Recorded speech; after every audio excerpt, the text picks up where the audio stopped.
Village of Wilmette, please stand for the Pledge of Allegiance. I pledge allegiance to the flag of the United States of America and to the republic for which it stands, one nation, under God, indivisible, with liberty and justice for all.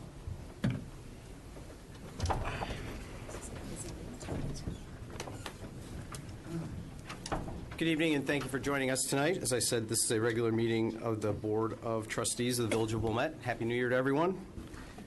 We will call the matters in the order in which they appear on the printed agenda, and there are copies of the agenda on the table by the door, so you may want to have one so you can follow along to see what your matter will be called. Now, if you plan to address us tonight, we ask that you please come up to the podium. Please speak in the microphone and tell us who you are and where you live, as that may be relevant to the matter at hand. We ask that you please speak clearly in the microphone so we can hear you, and because everything you say and everything we say is being recorded.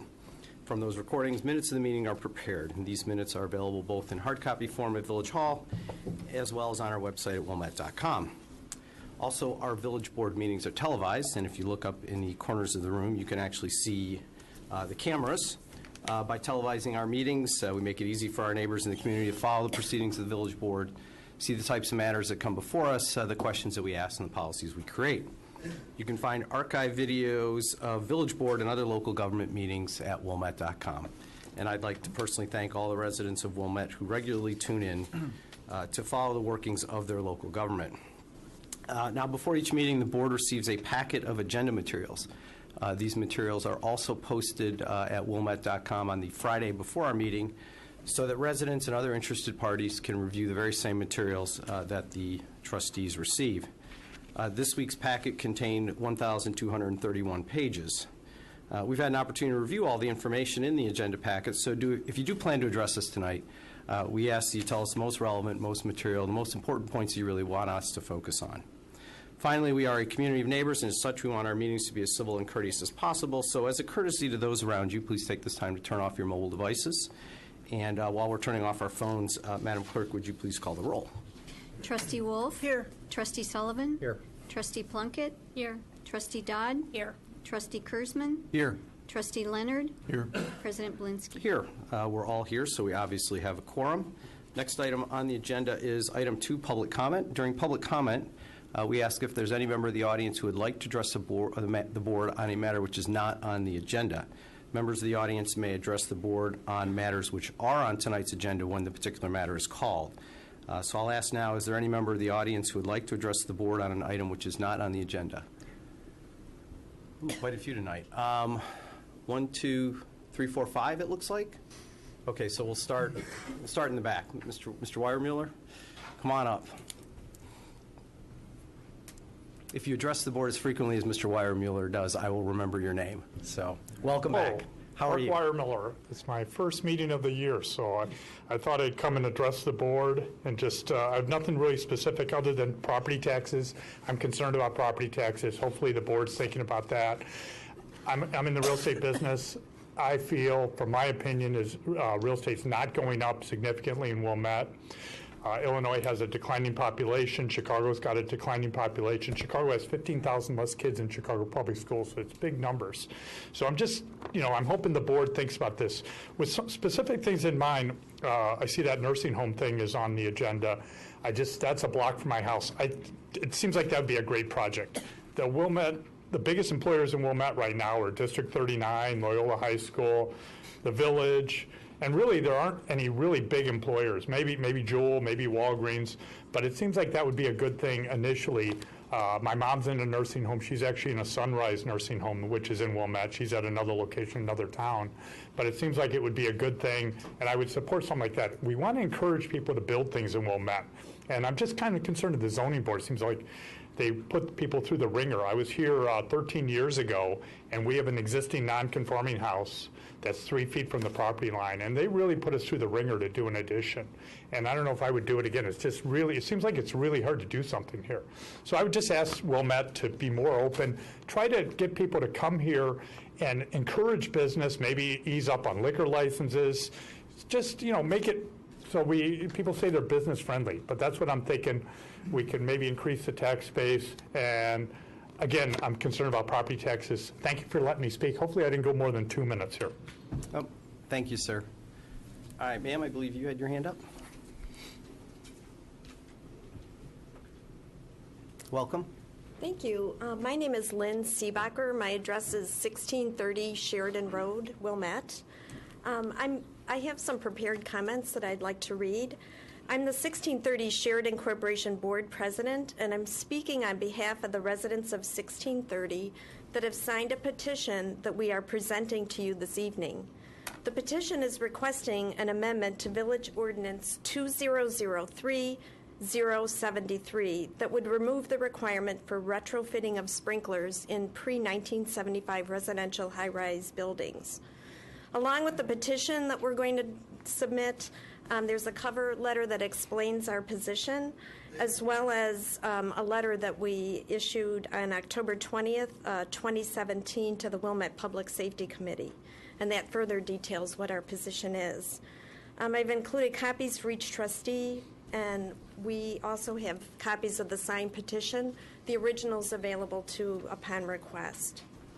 Trustees Dodd and Kurzman, Fire Chief Ben Wozni, and Assistant Village Manager Michael Brayman have visited our building to see firsthand the complexity of our building design and what would be involved in retrofitting sprinklers in common apartment hallways. To the best of our knowledge, no other municipality in Illinois is requiring pre-1975 constructed residential high-rise buildings to retrofit sprinklers in their common hallways. We question why Wilmette is placing this requirement on our building. We believe our petition to amend the ordinance is on solid grounds for 4 reasons. 1, the building is solid concrete construction, which is rated a 1-2 out of 4, with 1 being the safest construction. 2, we plan to comply with all the other elements of the ordinance, the 70 decibels at the pillow alarm system, automatic closing apartment doors, smoke detectors in all units, and upgrading our fire alarm panel. Number 3, the cost-benefit ratio for drilling water lines throughout our building through solid concrete structures is unacceptable to many of our owners on fixed incomes who might be more inclined to support this investment if they felt it protected them better. 4, we have concerns about coring through structural support beams composed of concrete and rebar. We feel this is an unnecessary risk to the building structure. The majority of residents from 1630 have signed the petition requesting the amendment.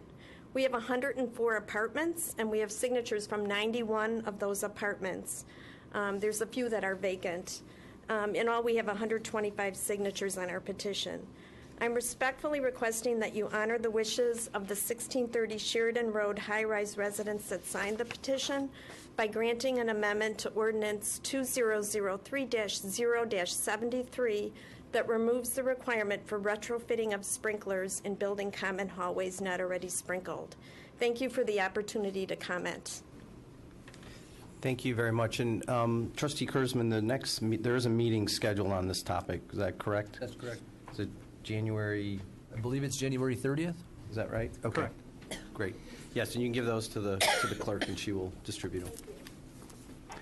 All right. Yes, ma'am.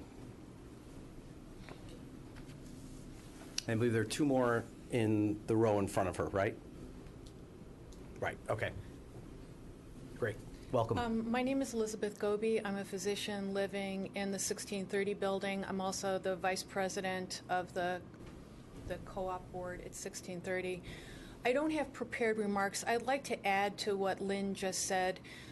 As a physician and as a person, I'm very concerned about safety. I live on the 10th floor. I'm very aware that no fire truck is going to come and park under my window and fetch me if there's a fire. My first grandchild was born a month ago. I'm very concerned about safety. What troubles me about this scenario and how it's played out is we were originally given a large list of buildings that were retrofitted. When you look at the list carefully and you look at which are the condo and the co-op buildings, the residential buildings that were built before 1975 that were forced to retrofit, we still haven't seen a list of buildings. If you look at the surrounding communities, It is simply not the case that in the communities around us in Illinois or other states, condo and co-op buildings built before 1975 are being forced to retrofit sprinklers. So from my point of view, this is really not a safety issue for all of the reasons that Lynn just outlined, and you can certainly review the documentation in more detail. It's a social experiment that's being done in Wilmette, and I don't understand why Wilmette, why now, why this social experiment. Thank you for listening. Thank you. Sir?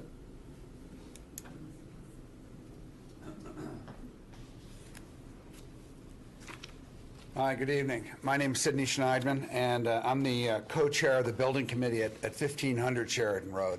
And at the risk of getting excessive with all the sprinkler issues, I have a different wrinkle on it, if you will. So, I mean, we're all aware of the issues surrounding the sprinklers, their financial issues, and the difficulties with construction in the three buildings, 1500, 1600, and 1630 Sheridan Road. And you've heard about the petitions, and we'll hear more about it. But one of the things that I would like to bring to your attention is there are other options, in my opinion. And I think what we would like to consider would be the implementation of the multi-criteria fire detectors, okay? And as it stands now, because of our fire safety ratings and because of the life safety evaluations that our buildings and the other buildings went through, sprinkling of the units themselves is not being required.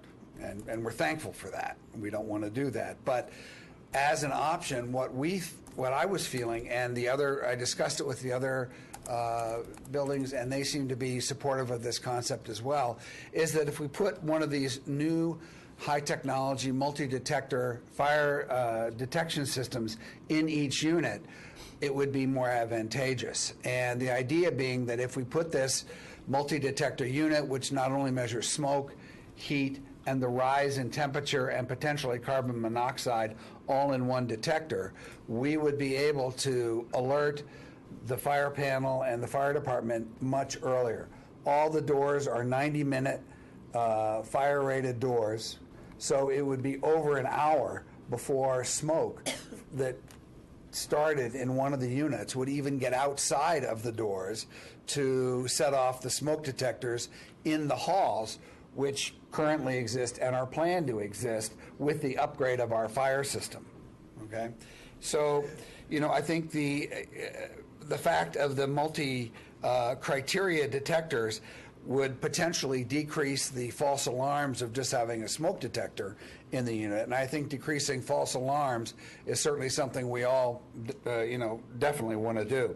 And we also have positive pressurization in our hallways that we did with our latest heating and ventilation upgrade that we did about a year ago. So we have pressurized our halls to the extent that the idea is that it tends to drive smoke and keep smoke in the units rather than in the halls to give us a safe egress from the building should a fire develop. So we've got the door closers, we've got the positive pressurization.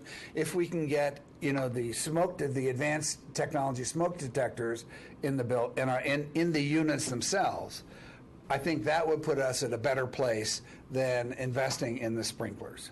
And so we would also, as the 1500 building, would also appeal to you guys to exempt us from the requirement from the sprinklers of the ordinance on the advanced safety that a multi-criteria smoke detector would bring us. Thank you, sir. Thank you. And here, I'd like to leave my comment in my room. Sure. For the public safety. It will be included in the record. Thank you very much. Hi, Welcome. my name is Susie Hamasfar. I'm a resident and a board member of 1616 Sheridan Road. I will not repeat all the comments that were made earlier.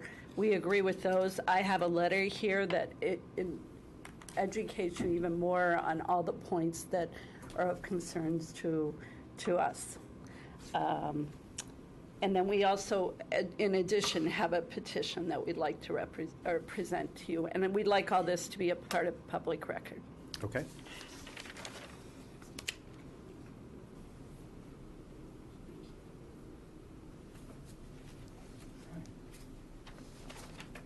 Thank you. Oh, I'm sorry, one more? I thought we had them all. Okay.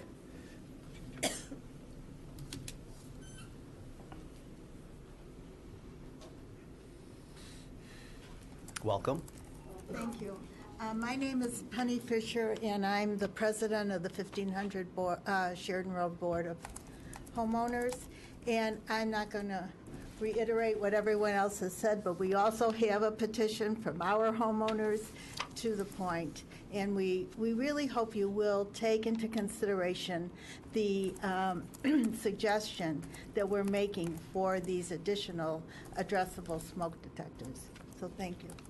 Thank you, and I'm sure the Public Safety Committee was listening, and they have their own meeting coming up, which they will address the issue further at. So, okay. I believe that was everyone. Is there anyone else who'd like to be heard on a matter that's not on the agenda? Okay, we'll move on to item 3, which is a consent agenda. As described on the printed agenda, items which are routine business and appear to have the unanimous support of the trustees are placed on the consent agenda. All items beginning with the number 3 are on the consent agenda. Tonight, that means it's starting on page 1 with item 3.1, all of the items on page 2, and then almost all the items on page 3 ending with item 3.20. Items on the consent agenda are up for approval tonight, and if an item's not removed by a member of the audience and it's not removed by one of the trustees, it will be approved and it will not be discussed.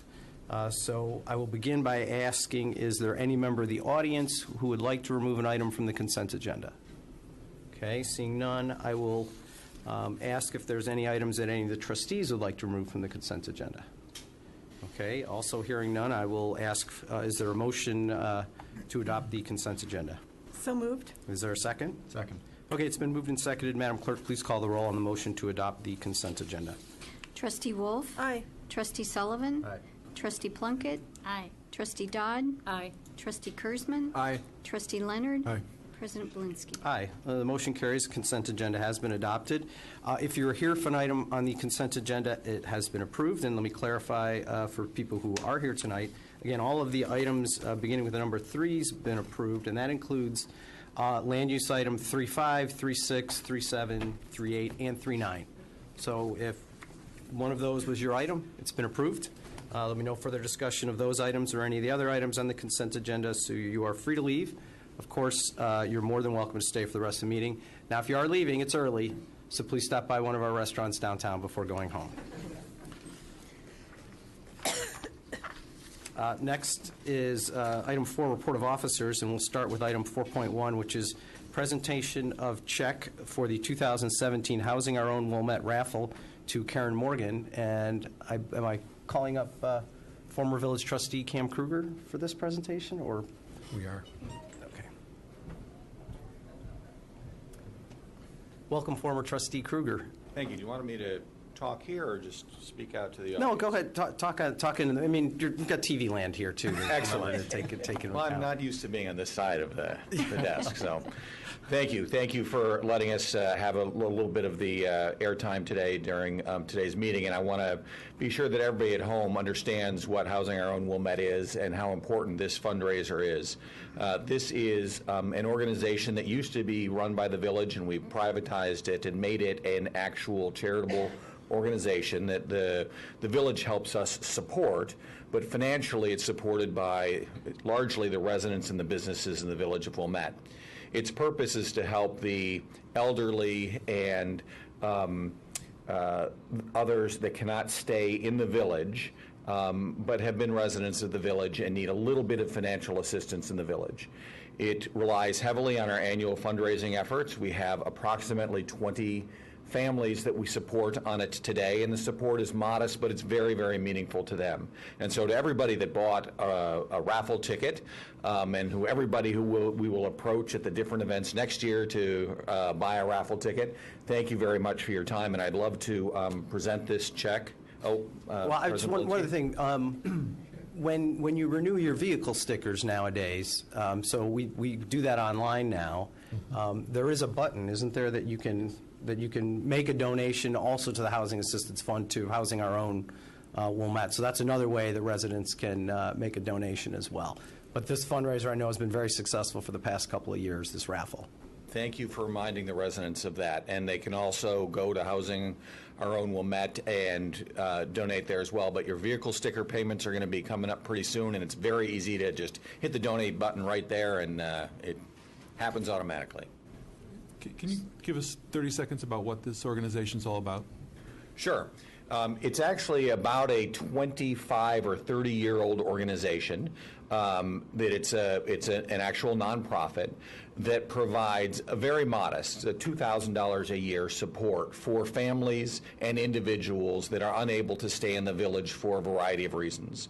They're run through the screening mechanism that we'd go through to be sure that they're very needy people. And we've done house visits, home visits, in-home visits with many of them recently. And they are your neighbors. They are people that you see every day in town, and they need just a little bit of assistance to stay in the village, in a home. I met with one of the residents the other day who's been in the home for 50 years. The first home they owned in Wilmette, the first and only place this woman has lived in the United States is in this home. And she's managed to keep it up and make it a home for herself. Ultimately, her grandchildren have come to visit, but Wilmette is home, and it's designed to keep people like that who've been longtime residents, who are, really in financial straits compared to many of our residents, to keep them in town. And they are very, very thankful about it. We make an effort to recover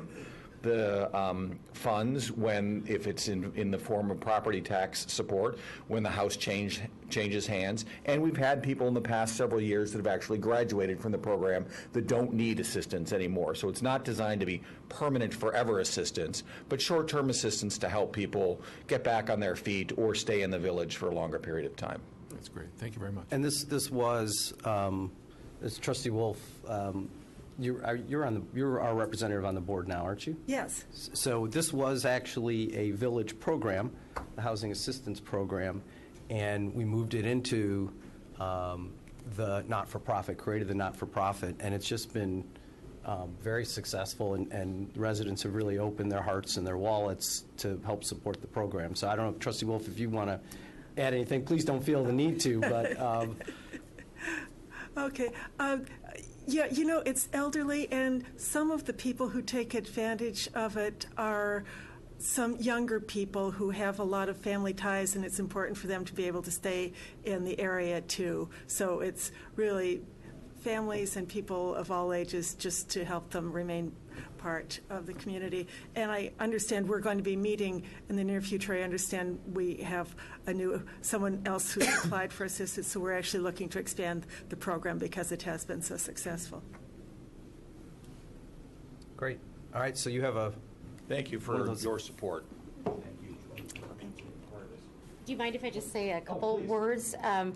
I'm Karen Morgan. I'm the lucky recipient of the raffle, and my twins, who are about to receive their licenses hopefully this year, we kept driving past the Blue Jeep in town, and they said, "You got to buy tickets, Mom. You got to buy tickets." So I bought a few tickets and never thought this would happen. So we're very excited about this. But I did want to take a moment to thank Cam and everybody in the village, on the village board, for volunteering their time really to make our village, one of the best villages around. I don't know if people realize how much time and effort you guys all put in to this type of program, Housing Our Own, and everything that you do on the village board, but we really appreciate your time and efforts. So I also wanted to mention that I do intend to donate part of the raffle winnings to charities, local charities, and within that, I would like to donate a portion of the proceeds back to Housing Our Own. So I will follow up with Cam on that later. Thank you. Great. Thank you very much, and thank you for your kind words. We always like to take pictures here, so I'm going to get out of the way. Can I cover myself with the chair? Sure, you can. So last year, our winner was very, very tall. Oh, okay. And the picture was taken from over there, and I was on that side. So it was me appearing about 4 feet tall next to a 7-footer. So.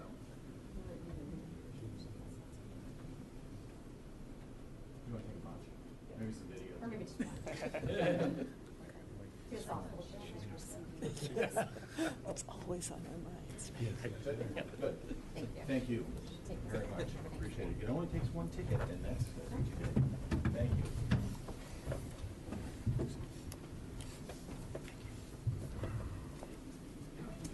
Once again, thank you, Mr. Kruger. All right, we will move on to our report from our village manager, Mr. Frenzer.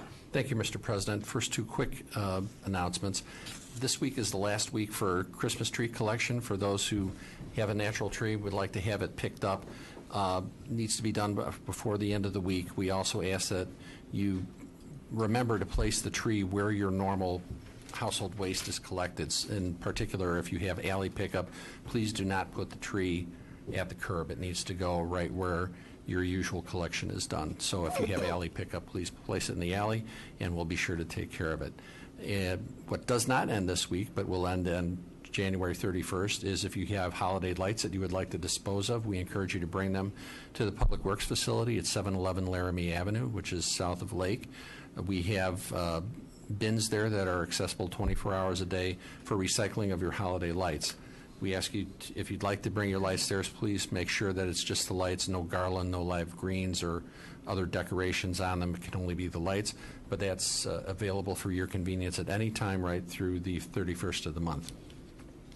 Finally, what we'd like to share spend some time with the village board, just a few minutes this evening, is to discuss our stormwater public education project that the staff has been working on since the last village board meeting on December 12th.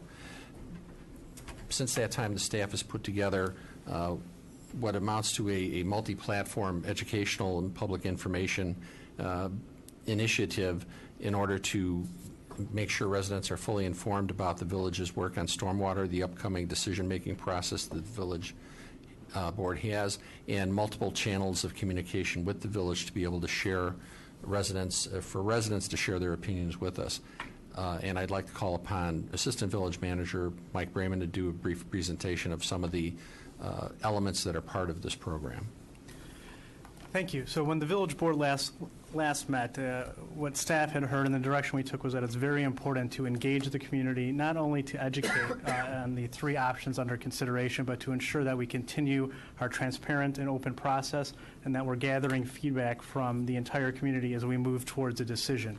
So the slide that's presented here tonight tries to address that and to hit all of our residents in different methods depending on how people take in their information. So I'm going to walk through this slide briefly and then we're going to demonstrate our new stormwater website.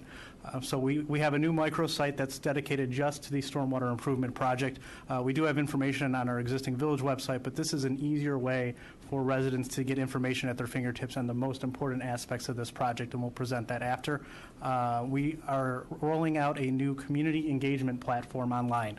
And it's not just for the stormwater project, it'll be for other projects such as our minimum wage and paid sick leave study and for our ongoing active transportation plan to solicit feedback from the community.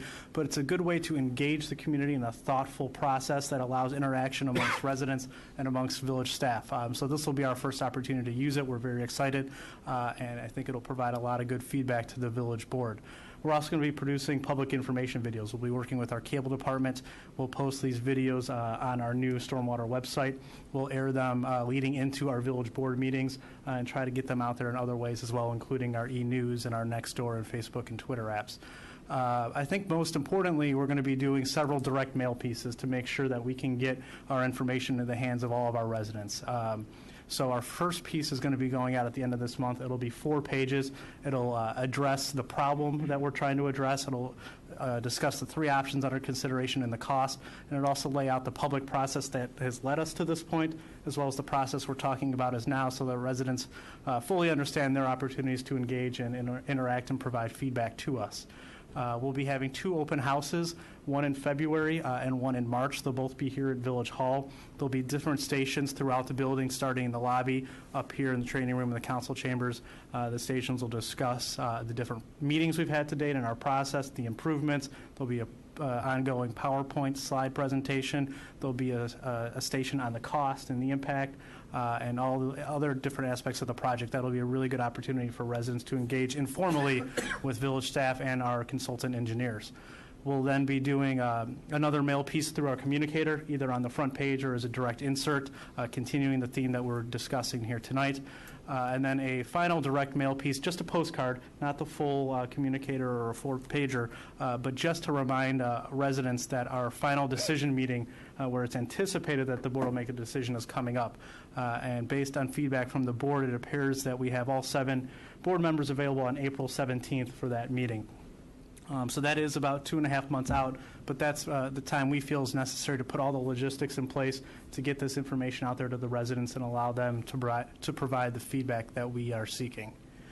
And I'm going to pull up the website here. So one quick question. Yeah. April 17th, that is a special meeting of the board? That's a special meeting of the special meeting of the board devoted just to stormwater. Okay. Yes. So this is our Stormwater Action Plan website. It is now live at wilmettestormwater.com. The homepage here just talks about our process and what we're looking to do here through our public engagement and feedback plan. We have our upcoming events, which we just talked about, the open houses and the special board meeting. I'm not going to go through each page here, but just a couple to point out on the potential improvements page, as we slowly load that page up here. It highlights each of the options. So option 1, and the village board will notice the names of the projects have changed slightly. We just want to make sure it's easy for residents to understand and grasp. So option 1 is sewer expansion. It talks about a quick paragraph here and then the highlights, including the benefits and the estimated cost. Similar information is going to be what's in that first mailing going out to all of our homes at the end of January. Option 2 is what we call the sewer expansion and stormwater storage hybrid option. And then option 3 is the stormwater storage, which the board may remember is the neighborhood storage. And we talk about as well, if the village does not decide to proceed with any of these projects, what does that mean? And that information will also be communicated in our newsletter mailing. What I also want to point out here is there's a document archive. So all the engineering studies that have led up to this since 2013 are available on this website here. And it's still loading, including all of our presentations at our various village board meetings, various memorandums and financial analysis, other residential tips and FAQs. And then on this last page, which I think is very important for our residents to know is out there, is our feedback page. So residents have several different ways they can provide feedback to the village board on the 3 options under consideration, one being directly through this site.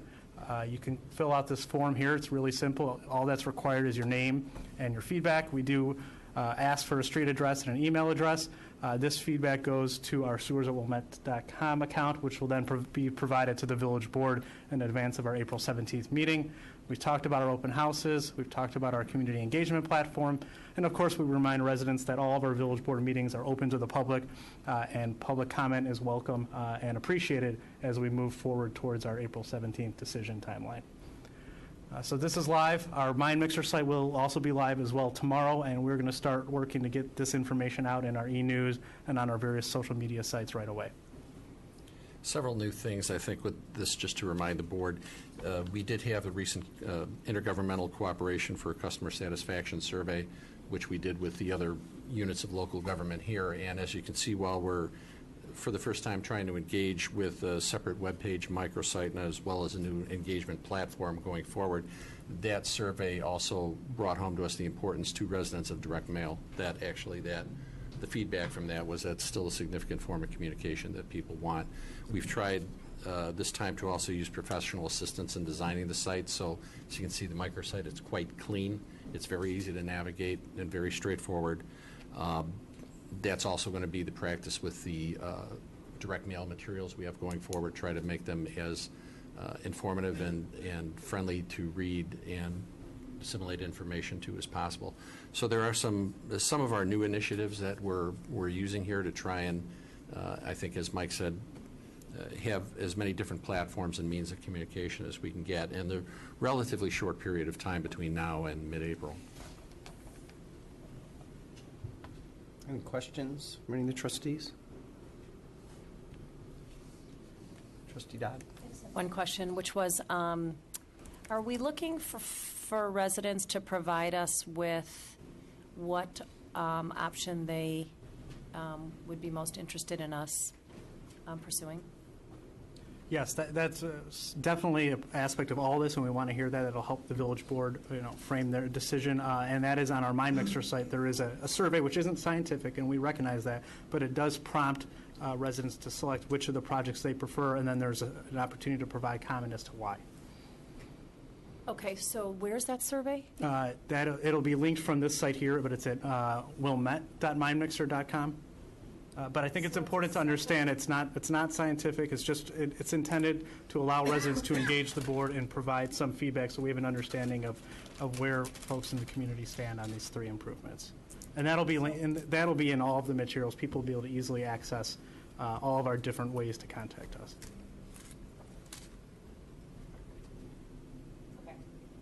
I think what I was asking was, I'm sorry. Well, I think it might be helpful to just under the provide feedback, that's an opportunity for people to provide comments more, but it's not an opportunity for them to specify whatever option they would be interested in. So because I do think it'd be helpful as we're soliciting feedback and residents are reviewing this, that they tell us which option they're most in favor of. I'd be curious if other trustees feel that way, or do we? Look, I think any feedback would be helpful, but the more specific it is, the better. Right. And I don't know if that's something that could be added to the form where...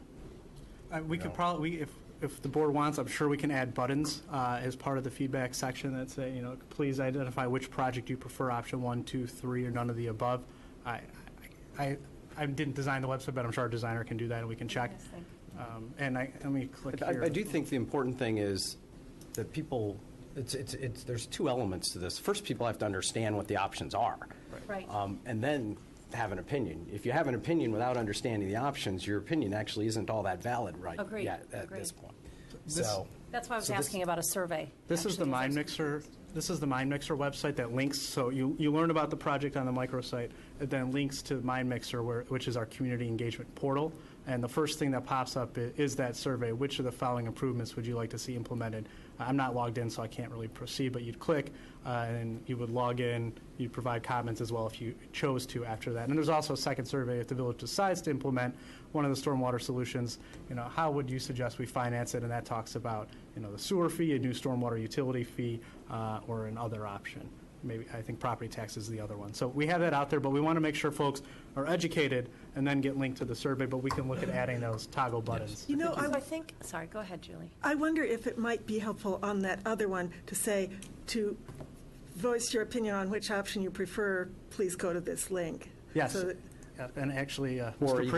Praisner had just texted me a suggestion that we can embed that survey on that potential improvements page. You could also have under feedback, something in parentheses or something, please provide your preferred, if you have a preferred option, please be sure to provide or something like that. We can try and prompt that as much as we can, but it's a good suggestion. I think you run the risk, though, if you put a option 1, 2, 3, or none of the above, you're going to start to collect stats, and that could be manipulated, but then could we look and say, did we go against the public because X percent said they didn't want any of the above? Does it have a little bit of a perception of an unofficial vote?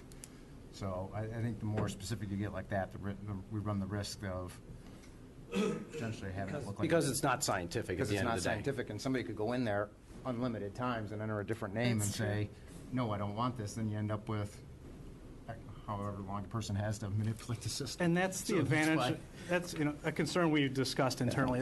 The Mind Mixer site is tied to your Facebook account. So you have to log in. You're not anonymous. You can't participate multiple times. And that's where we address that, where the website doesn't have that functionality. And we weren't intending to present the Mind Mixer results as, here are 100 votes in favor of option 1 and 202 and so forth. It's for the community to see and engage with one another, and for staff to provide an overall, this is what we're hearing, for the board to review it as well as you're looking at the site. And part of it also was we wanted this page to be a vehicle through which there may be residents who don't want to give us their address, don't want to give us their email, but still would like to submit some comment on it. So those are optional fields to be filled in. They're not required, only the name's required. So again, to your point, it's not scientific, but we're also trying to,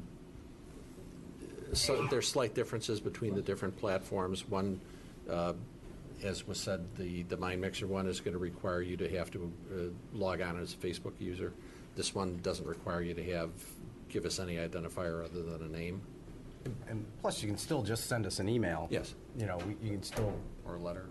And show up to a meeting and all the rest. Yep, the newsletter mailing that's going out at the end of the month lists the ways to communicate with the village board. You know, want to send the board an email, come to a meeting, send a letter to Village Hall. Not everybody likes to use email. It's to go onto our website here and to use Mind Mixer. So we're providing 5 different avenues trying to address all the different ways residents can communicate with us. And could we make sure too, if on the survey, that you would be allowed to choose more than one? I just feel like if residents are limited to one option, but the second is the second, you know, a close second, we may not get the full idea of what they're thinking. I don't know. Yeah. We'll see if we can do that. Okay. But the survey, they can give comments. Yes. Say, Okay. Yes. So we're going to have to do a lot of reading after this. I think the intent is to solicit a lot of public feedback. As if we haven't done enough reading on it. But There's plenty of reading to do, yes. Any other questions? Great, thank you so much for that. Mr. Frenzer, anything else? No, sir. Next I just report. wanted to say, I agree. I think the look of it is very nice. I think it looks great. Hopefully that's not an indictment of our existing website. No, I think the existing website looks nice too. No, actually, our new website does look very good as well. I agree. Trustee Wolf. Just kidding. Okay, we're still in the report of officers. Next report is from our Corporation Counsel, Mr. Stein. I have no report, Mr. Mayor. All right. Item 5 is report of the Liquor Control Commissioner. There's no report tonight, so we'll move on to item 6, which is our standing committee reports, and we will start, as we always do, with item 6.1, the Land Use Committee, Trustee Leonard. How should we handle 6.11? So 6.11, it has been withdrawn, is that correct? So we just ignore skip it? All right, so we'll move on. No action needed. 6.12, I'd like to move for the approval of Zoning Board of Appeals Report, case number 2017-Z-63-238, Kilpatrick. Okay, is there a second? Second. Okay, it's been moved and seconded. This one also, actually, Mr. Adler, why don't you approach first?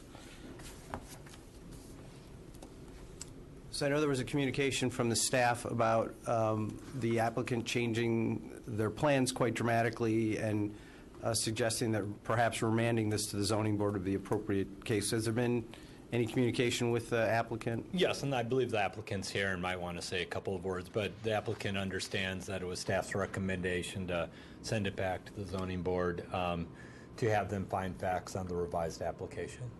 Okay, so the applicant is here. Come on up, sir. Okay, hello. Thank you for giving me the opportunity to talk about our construction plan. I understand that, sorry. So, well, let me interrupt you for 1 second. You certainly can address us, but my recommendation would be not to go into your plans, because we're not going to vote on anything tonight. The only thing we're going to vote on is a motion to remand. Yes, that's... So we're not going to vote on anything tonight, and your explanation tonight will, if you go back to the zoning board and they say it's okay, you'll never have to address us, because it will go on the consent agenda, and just like the beginning of the meeting, it'll be like, it's done and you're out. So I just, you don't need to put this effort in now, because it'll have no bearing on what the zoning board says or on what we're going to say when we eventually vote on it. I just don't want to waste your time tonight. Sure, I understand that. Thank you. Yes, I learned today that the recommendation is that we go to the zoning board, which I guess we go and talk to them again. I just want to mention that, okay, if you don't want me to talk about the construction plan, I will not talk about it. But as a resident, it seems to be very difficult to go through the zoning board and the process. We have been doing this since last March. And I guess my request is that if you don't want me to talk about the construction, is that somehow make this process easier. It's not, we are in the modest part of the Wilmette. We are not asking for a big change. We have changed the plan according to what they suggested, and then we need to go through the process again. It would be delay. Very much was hoping to start the process in March, and as soon as the weather gets better. However, I mean, we are having delays after delays after delays, and I mean, as a resident, I feel that the process can be done much easier. The zoning board should have given us the option instead of outright rejecting the plan. It would have been nice of them to give us the opportunity to revise the plan. That was not provided. Otherwise, I didn't need to come here. They could have easily said, okay, revise the plan and then come back. That was not given to us. So typically, that is given in a zoning board meeting, that there's feedback. They did not do that. So well, I'm just, I mean, one thing I can just say and finish is that I'm tired of the process. So it's been difficult. So I will tell you, sir, with all due respect, that your case was an easy one as it was presented. It was very easily that the zoning board voted 7-0 against it, and their findings, and we were going to have a little bit of a new process. People will see it at the next board meeting. But to focus our conversation, the findings of fact, and this is what I would recommend you do on the next go-round with the zoning board, is to focus on the findings of fact, which it said, the Zoning Board of Appeals finds that the request does not meet the variation standards of Section 5.4.f of the zoning ordinance. There are no particular conditions of the property that are creating a practical difficulty or particular hardship. The lot is standard size and dimensions. The owners are creating their own plight with the proposed scope and design of the improvements. The proposed floor area is excessive for the current size of the house and for the lot. The variations, if granted, will alter the essential character of the neighborhood with a house that is oversized for the neighborhood. So that's what the zoning board's report said. And if you were here tonight presenting your case, I would have said to you, please address those concerns. Now, what you've done is you're changing. The question is, you still have variations, and so remanding it to the zoning board. If they say, okay, we're okay with your variations now, then it sails through. If it doesn't, then you're going to come up here. I'm going to read the same thing and say, okay, now your job is to convince us that we should disagree with the findings of the zoning board, that indeed there is a hardship and all the rest of the stuff. So understand the process can be onerous at times, but it's usually driven by the plan. No, I totally understand that, but my frustration is that I wish the zoning board have given me the option a month ago, which they did not. And then I was told today that pretty much the board will recommend to remand. I mean, I planned the time and everything to show up tonight with our architect. I called him and said, don't show up because I'm paying him. And I'm just saying that as a resident, it's difficult. I mean, that's all. I have to go to the zoning board. I will go to the zoning board again. And but your zoning board meeting was December 6th. Yes, a month ago. Right, 1 month ago. Yes. Okay, so but you just said since March. No, we are working on the plan since March, back and forth. Oh, okay.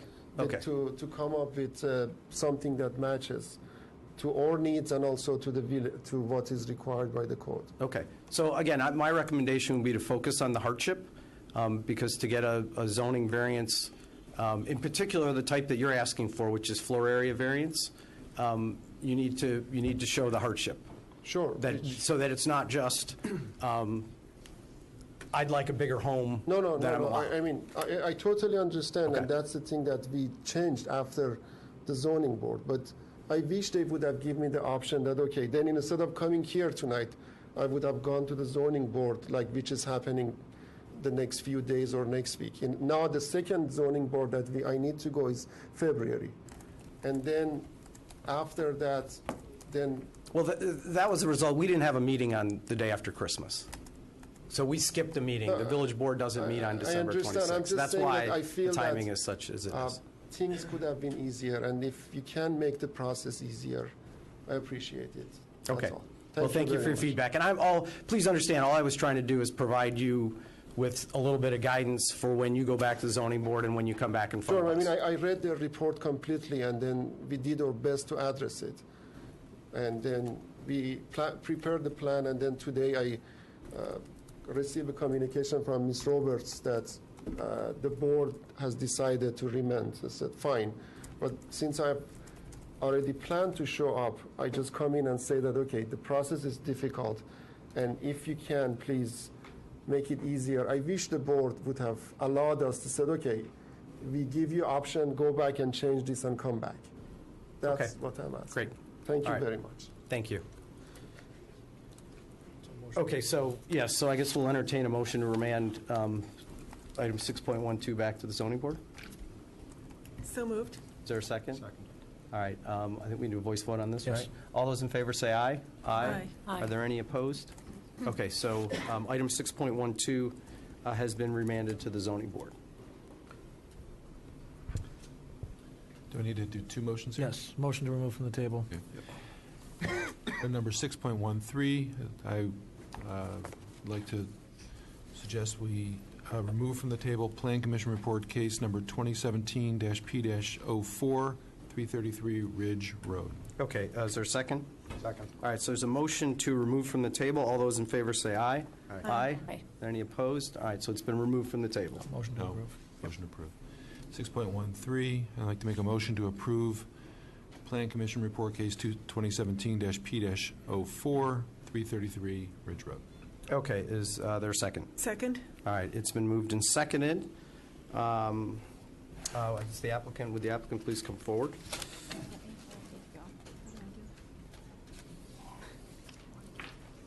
Welcome back.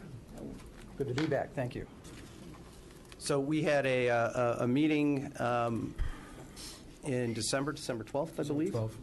And at that meeting, we tabled the item and asked you to sort of go back and look at both the public, the relief requested and the public benefit provided, and I believe that's what you're here tonight to provide us with an update on your thinking there. That's correct. The discussion we had last time touched upon a variety of different areas that could turn into what we would call sufficient public benefit to support our application. I think what I'd like to do is start with Rick Whitney with Fitzgerald talking about the site-related changes we've made to address some of the concerns we had.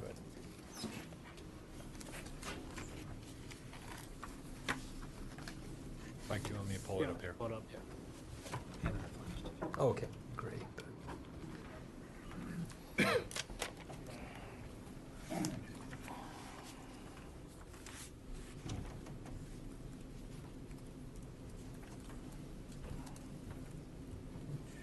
there's going to be, okay, let's see, that's the one, the second one done.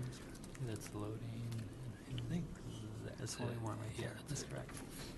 Thank you. Okay. Good evening. Again, my name is Rick Whitney with Fitzgerald Associates Architects, and I just briefly want to go through some of the design changes we're proposing since we last met. I think one of the comments we heard loud and clear was height of the building was a concern. We did find a means to remove 4 feet of height from the building. We came in at the last meeting at 48 feet in height, and we've been able to reduce that 4 feet to 44 feet. The way we did that was to move the loading, which was previously was in the building. We've moved it to the exterior. And on the site plan in just a moment, it's been moved to the southwest corner of the site. But the first image up here is the view from Ridge Road. This does reflect the 4-foot height change. And later on in the presentation, there's a exhibit that shows the 48-foot height and then the 44 side by side, so you can see it a little better. Okay, this is a closer view from Ridge Road, again with the 4-foot height. And is that the gas station there? Gas station is to the right. That's correct. Okay. All right. That's correct. Okay. Also, one thing to note is we did increase the size of the hedge that runs along Ridge Road, so a little bit better screening element with that. And we've made a clearer access from the sidewalk to the building entry. So we've pulled that aside right underneath the porte cochere. So just tried to make that a little more apparent and obvious. This is the view from. I'm sorry.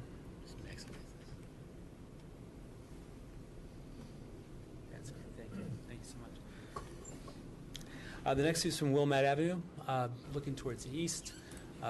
Again, the major change here would be the reduction in height. So where's that on Wilmette Ave? That's, To the west of the building. got it, okay. Going east, Okay. that's correct, yeah. So the American Legion Hall is to the This right. is on the right side, our right side? That's or- correct, Okay, yeah. yeah. That's correct. Okay. Now, this is our site plan. So there's to deal with the loading issue first, the loading we're proposing to locate in the southwest corner of the site right here. By doing that, as I mentioned earlier, we're able to take 4 feet of height out of the building that way. So the loading will still be screened by a 6-foot-high fence on the south and on the west. So we do provide that screening element right here. Other changes to the site plan include it was discussed to widen that planting buffer along the east side of the site along Ridge Road. At the prior meeting, it was 3 feet wide. By going to a one-way drive aisle and angled parking in the front, we're able to add 2 feet of width to that buffer, and we can even extend that planting into a planting area which is on the public way side of our property line. So we can really enhance that planting right there, and we've got a wider planting area on top of that from what we had before. We did have 10 parking spaces on the front. We're down to 5 spaces now. We did have one tucked in the corner here, but we did realize it probably would have been a hard space to maneuver, so we've gone back to providing landscape in the area. We have 5 spaces on the front now. So, our loading area entrance was right here. We'll have a much smaller receiving door in this location in lieu of the loading berth. Our garage entry is still located right here in the southwest corner of the site. And we did, as we located the loading to this location, we discovered that we had an issue with access. We did not want trucks backing down that drive aisle. That's a long way for a siren, so let me bring that back. So we were able to remove a corner of the building, which really didn't impact our parking at all. And, I'm sorry, that did give us more maneuvering space for vehicles to access both the loading berth and the service aisle to the north. So we can make a 3-point turn in that location. We do have a turning diagram that does verify that. So that's working much better now. These are our first and second and third floor plans. The first floor plan on the left, the primary difference certainly are the site changes we mentioned earlier on the front and on the southwest corner. By moving the loading berth outside, we were actually able to pick up 2 more parking spaces in the parking garage. So at the prior hearing, we had 55 spaces total. There were 10 outside and 45 in. We're now a total of 52 spaces with 5 outside and 47 in. But we're still above the ordinance requirement for parking. Elevation views, this is the east and west elevations. As I mentioned earlier, really the only change from the prior was the reduction in height, down to 44 feet now at our highest point, exclusive of the penthouse.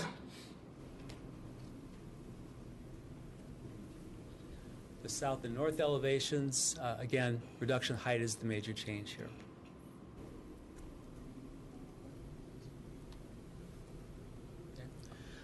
This aerial view, we did add one graphic to this, which I'll explain in just a moment. But again, we're showing the context of where a building sits along Ridge Road. At the top of the exhibit, this is a full elevation view that shows our proposed building in context with the heights shown of each of those buildings. So we did receive that comment last time. We wanted more of a comparative view of the building in its context. We hope this provides that in response to that request. And Building C, that's the height, it takes into account the fact that it's below grade, the base Yes, it and the does, light? yeah. Okay. These are the surveyed heights from grade to the highest point that they can reach on the building. So from this view, I think, at least from our end, we believe, I think the building, particularly with their height reduction now, really does fit much better into its context. Yes, we are still a little bit taller than the buildings to the south, but I think we kind of fit a progression of heights here. It seems an illogical one at that. So I think we do demonstrate a pretty good fit here. Also, the next image, this is an aerial along Wilmette Avenue. We added an elevation view for Wilmette Avenue as well, showing the Legion Hall on the right, immediately right of the building. To the right of that is that single family just south of Pin Oak Drive. And then we show the gas station at the left corner of our building, and finally the office building that's across the street on Ridge Road, which coincidentally the top of its cupola is at 44 feet. So, though the bulk of the building, of course, as you see, is at 30 feet. I'm sorry, which building is that? I was just asking. There's an office building across the street right there. That's the building right here. It's got the dominoes in it. Oh, okay. Sorry. I didn't think of it as an office building. I thought it was a strip mall. Its office is on top. Oh, is it? Yeah. It's Domino's now. Yeah. I just-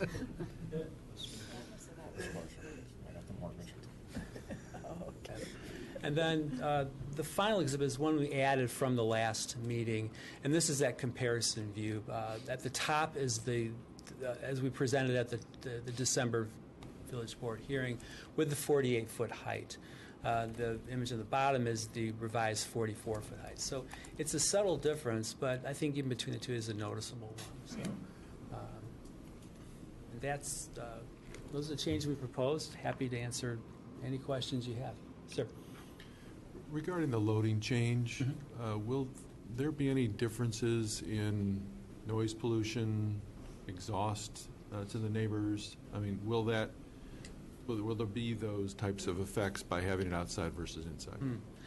I don't think so. We have the service drive is certainly used for loading vehicles and also for cars as well. They're accessing the garage. So we may be bringing vehicles just a little bit more to the west, but I don't think it's really going to increase the noise or the pollution from what we had previously. Is it typical of the village ordinances to require delivery trucks to turn their engines off?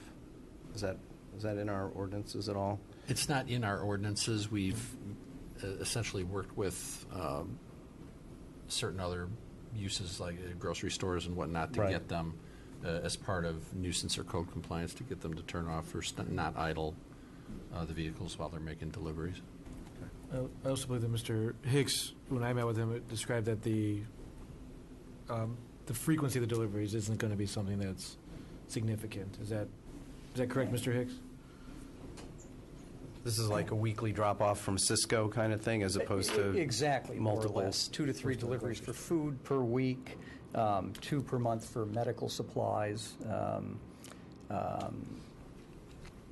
Consumables probably every other week. I mean, that's the order of magnitude that we're talking about here. It's not robust. It's not a large commercial operation with traffic coming in and out making deliveries.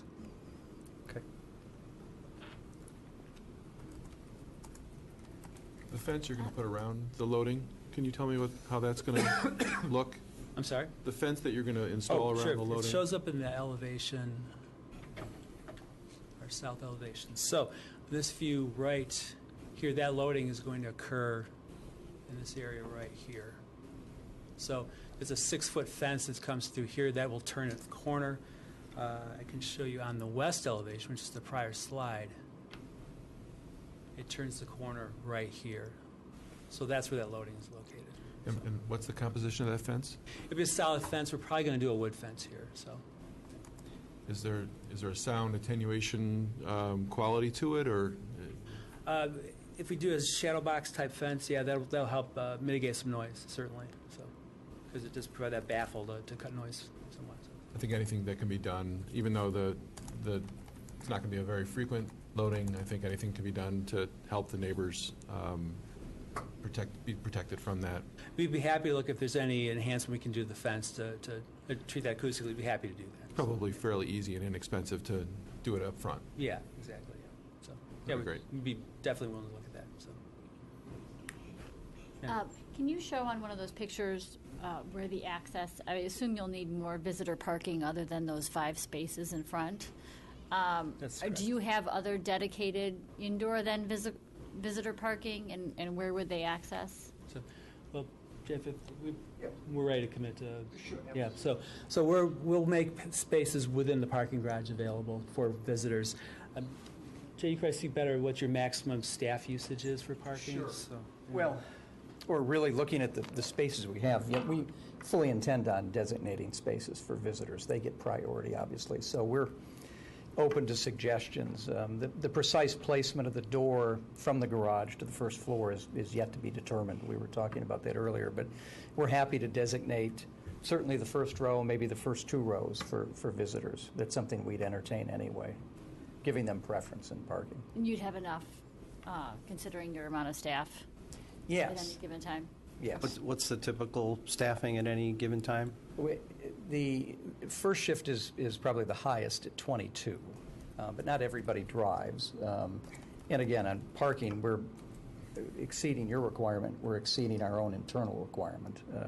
We routinely, certainly, whatever the higher parking requirement is locally or our standard, we'll design and build to that standard. So we don't anticipate a parking issue here at all.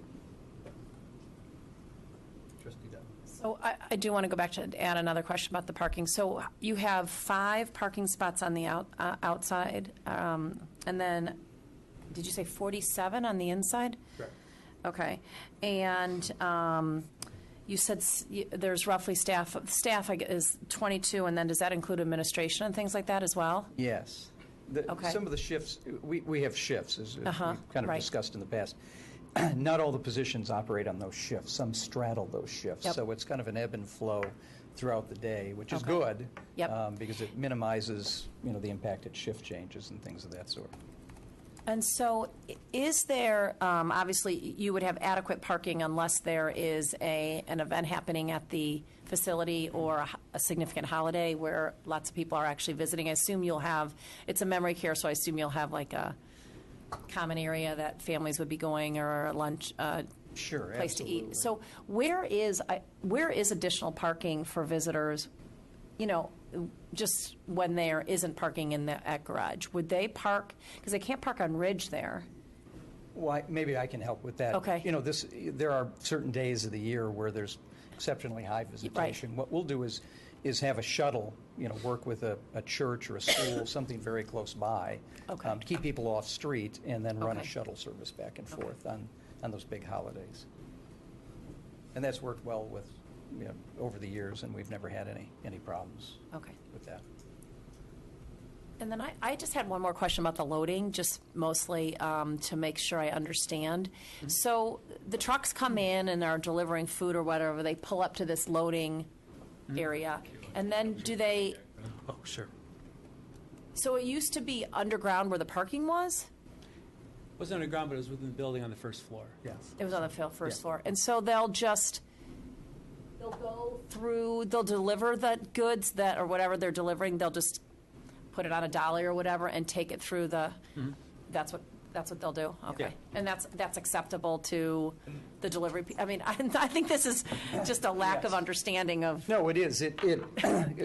We heard you loud and clear about the building height, and we really sharpened our pencils and looked at options on how to do that. And really, the only option that presented itself was moving the loading space out. Yes, it's inconvenient, and yes, it's the sort of thing, somewhat inconvenient, but not impossible to work around. Okay. It's the sort of thing we just have to communicate to our suppliers that that's the expectation, and that they. And with that, I think we're going to be fine. I mean, we're the last people in the world that want to design something that we can't operate and maintain efficiently. Just from a staff point of view on this diagram and the change in the loading area, there is a requirement that a loading dock be convenient to the service area.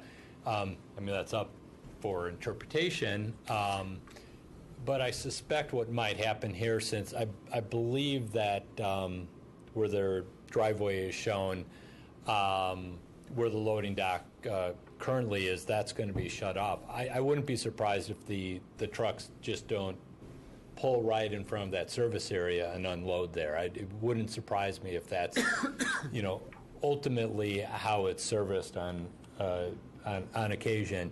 And because of that, we just want to make sure whatever sort of landscaping that we're seeing along that south property line is a full buffer to the property to the south. And so we'll just make sure, working with the applicant, that in case that happens, that will be blocked.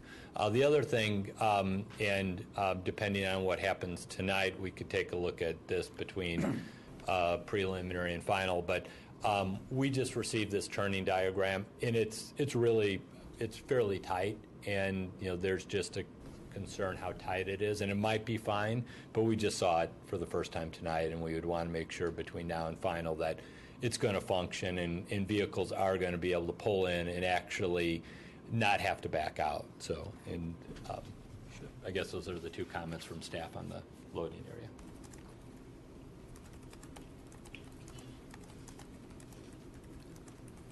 Other questions regarding the physical design? Okay. Do you have further info for us, or okay, that's the... Yeah, stay close. Moving on, we, at the last meeting, had a discussion about sustainability and types and levels of certification. And the team, most of the team, met with Trustee Wolf about that very topic. And we can go into whatever detail you like. I've got Charlie Seville, our sustainability consultant, with us tonight. But we're going to make a commitment to achieve a Green Globes level of certification, which is nationally recognized and legitimate parallel, I guess alternative to LEED, but achieves many of the same things, or all of the same things. But there are some subtle differences in the program that we think work for our particular type of use in the circumstances we have here. And I can go into whatever detail you like, or have Charlie address you to talk about it, or Trustee Wolf, if you care to illuminate us. But I think it's a good program, and it's a program that's used by other buildings and other developers in the area, so it's not something that we had to dig too deep to find as an alternative to LEED. Yeah, I was impressed with what I heard at the meeting. I had not been aware of Green Globe.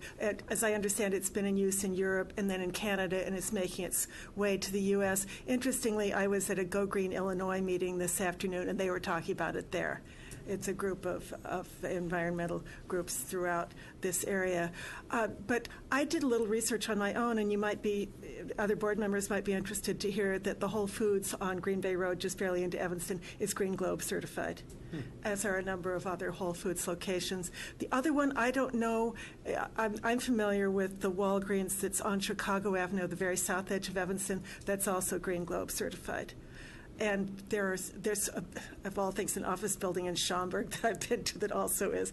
So there are a number of buildings right in this area, and I thought it was interesting that Whole Foods especially has adopted it. And from our discussion, it seems like Green Globe is a little bit more suited to this type of building than LEED would be. And there are a lot of the things that they were talking about doing anyway, like the stormwater management and high-efficiency HVAC, would take place with Green Globe, and you guys would, I'm sure, have more information, but the plan would be to exceed the base level of certification, which is 1 Globe.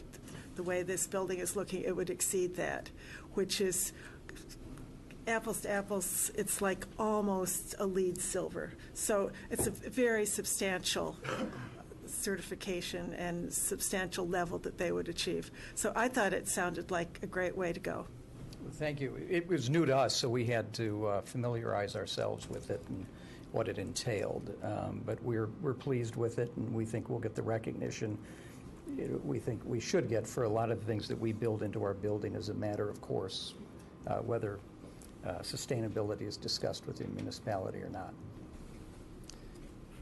Well, is there anything, you mentioned your sustainability expert, is there anything that they would like to add? Because I think a lot of residents in Wilmette may not be familiar with this, and it just might be educational for them to just have a brief explanation of. Good evening. My name is Charlie Seville. I am a sustainability consultant, and I work with WMA Consulting Engineers here in Chicago. I've been working on building certifications and buildings for over 20 years in the Chicagoland area. I'm a big proponent of selecting the right building certification program for the right type of building. And if you look at the USGBC's LEED program and/or the GBI's Green Globe program, you will see in both cases they're targeting the same global concepts related to site, energy, water conservation, indoor air quality, materials, and all of the above, constructability of the buildings. So when you're comparing both programs, all the same major concepts are there. One of the big things about the USGBC's program, LEED, is what was discussed last time in the meeting. It's a program that's based on 110 points. So what they do in that program is they group concepts together into one category, where the Green Globes program is based on a 1,000-point scale, and what they do is deconstruct these points or areas of focus into smaller groupings so that you can study and select and then ultimately install the equipment and the messages in the building and accumulate these point totals. If you want to go to the USGBC's website, obviously that's usgbc.org. The Green Globes website is GBI.org. And in both cases, they will give you a very clear understanding of the two different programs. Trustee Wolf had mentioned the Green Globes program is not actually new. It's a European program that has actually come out of the UK or the United Kingdom through Canada and then down into the United States. And so it's a comparable, very exciting opportunity to apply it to this type of building. The last thing that I wanted to leave you on this, and when you're studying and you're looking at the two different types of programs, if that's something that someone wishes to investigate, is the USGBC's LEED program up until their current version really focused on the building and the site itself. And they have changed that methodology to look at the region and how buildings get grouped together and apply the messages globally within the region, where Green Globes really focuses on the building, the site, and the surrounding neighborhood. And that's why, one of the reasons why we're very pleased to think about this project and in the neighborhood in which it's going in, because that's what's important to us. It's important that this building's going into Wilmette, and the benefits are here in your community, not worrying about the state of Illinois or the United States' global energy and messages that way. Not to say that the benefits don't roll out the same way, it's just that they are looked at completely different. And so I welcome you to look at the two different programs, but I'm very confident that our project will achieve its certification level and the target through the Green Globes program. If you have any questions, I'll be more than happy to take them and answer them. That was helpful. Across the board. Any questions? Thank you for... Thank you, and thank you for meeting with us, Trustee Wolf. Oh, thank you. It was very interesting.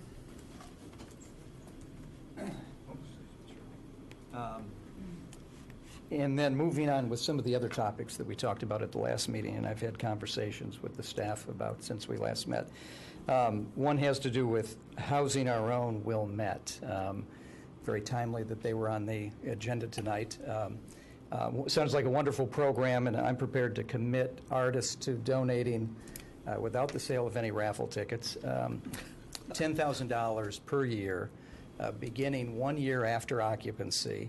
That gives me a chance to get the building occupied and generating revenue, quite frankly. So that's a sustained commitment that we'd like to make to Housing Our Own. And then on the other topic of impact to Wilmette coffers, the village president gave me a little tutorial on how property taxes work and don't work here relative to many of the other jurisdictions I work in. What we're prepared to do is to make a $10,000 annual contribution to the town, to the village, to underwrite the cost of, two things. The cost of emergency runs to our residents and any real or perceived loss in sales tax revenue. As we all know, we're buying a shopping center, As Dean Pappas, the owner, has explained, it's generally occupied less by retail and more by service users, and that by going with assisted living on the site is really a culmination of a process that's been playing out over many years. So that rounds out what we think is Artis's public benefit that we're offering with our application. It took a lot of work internally. We've never done anything quite like this before, but the more we get to know Wilmette, the more we like it, and the more we want to be a part of your community. And it's not as if any of these concepts are uncomfortable to us. We want to be a contributing member to the community. But obviously, there are other considerations. These public benefits don't exist in a vacuum, so obviously we've had to take a long, careful look at understanding our business model and how we can make this commitment and certainly live up to this commitment. We're prepared to do that tonight. I think there was also and I think you'd all agree to this, so I want to make sure you put it on the record as well, that there would be a system of not absolute priority, but of preference yes. given to Wilmette residents, relatives of Wilmette residents, parents and the like. That's true, and I'm sorry I neglected to mention that. Because I think that's a very good one. That's a very big one. I think it's a good one too, and we heard from people in the community that thought there was value in that. So yeah, there's a preference for Wilmette residents, and we nuanced the language with staff. John may want to read it back to you, but obviously we need to be careful about how we craft that language and how we expand it in scope. But it was something that gives a preference to Wilmette residents when there's a waiting list. Yeah, so my understanding, if I understand the workings of it, it was not that you would automatically move to the top, but that you would sort of have in every other That's correct. spot would be available to a Wilmette resident. So if there was one Wilmette resident in the first or second spot, then a new, and that was the only resident on the waiting list, the new resident would move to third or fourth or something like that. Yes, something more or less. Yeah, I mean, obviously there are regulations and the like, but do we sort of have the gist of it? You do. I mean, I think that was the proposal I brought to you last time. The language changes we made were broadening not just residents, but sort of parents of course. Caregiving adult children who live here who have a parent that lives outside of Wilmette would be included in that. Right. Probably the most valuable sort of way to do it would to have your resident be close to their their nearest kin. Yes, that's very important, and many of our residents, at one point, one of our residences, upwards of 50% were parents coming from elsewhere to be with their adult children who lived in the community. So it ebbs and flows, but that's a very important component and service we provide. Would it be possible to hear that actual language? Sure. I don't have it with me. I think I'm going to turn to my friend John. Maybe John has the precise language we worked up. I was hoping that made it into your package, but It did or not?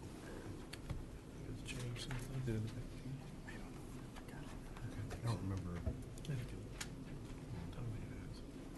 Well, what did make it in was the email, but that was the ever other spot. Right, and the gist of it was that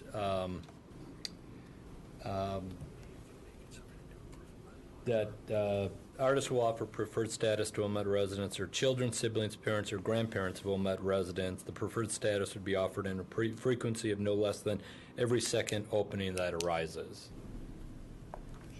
Parents, siblings, or grandparents? Yeah, children, siblings, parents, grandparents of Wilmette residents. Wilmette residents or children, siblings, parents, or grandparents of Wilmette residents. It seems to.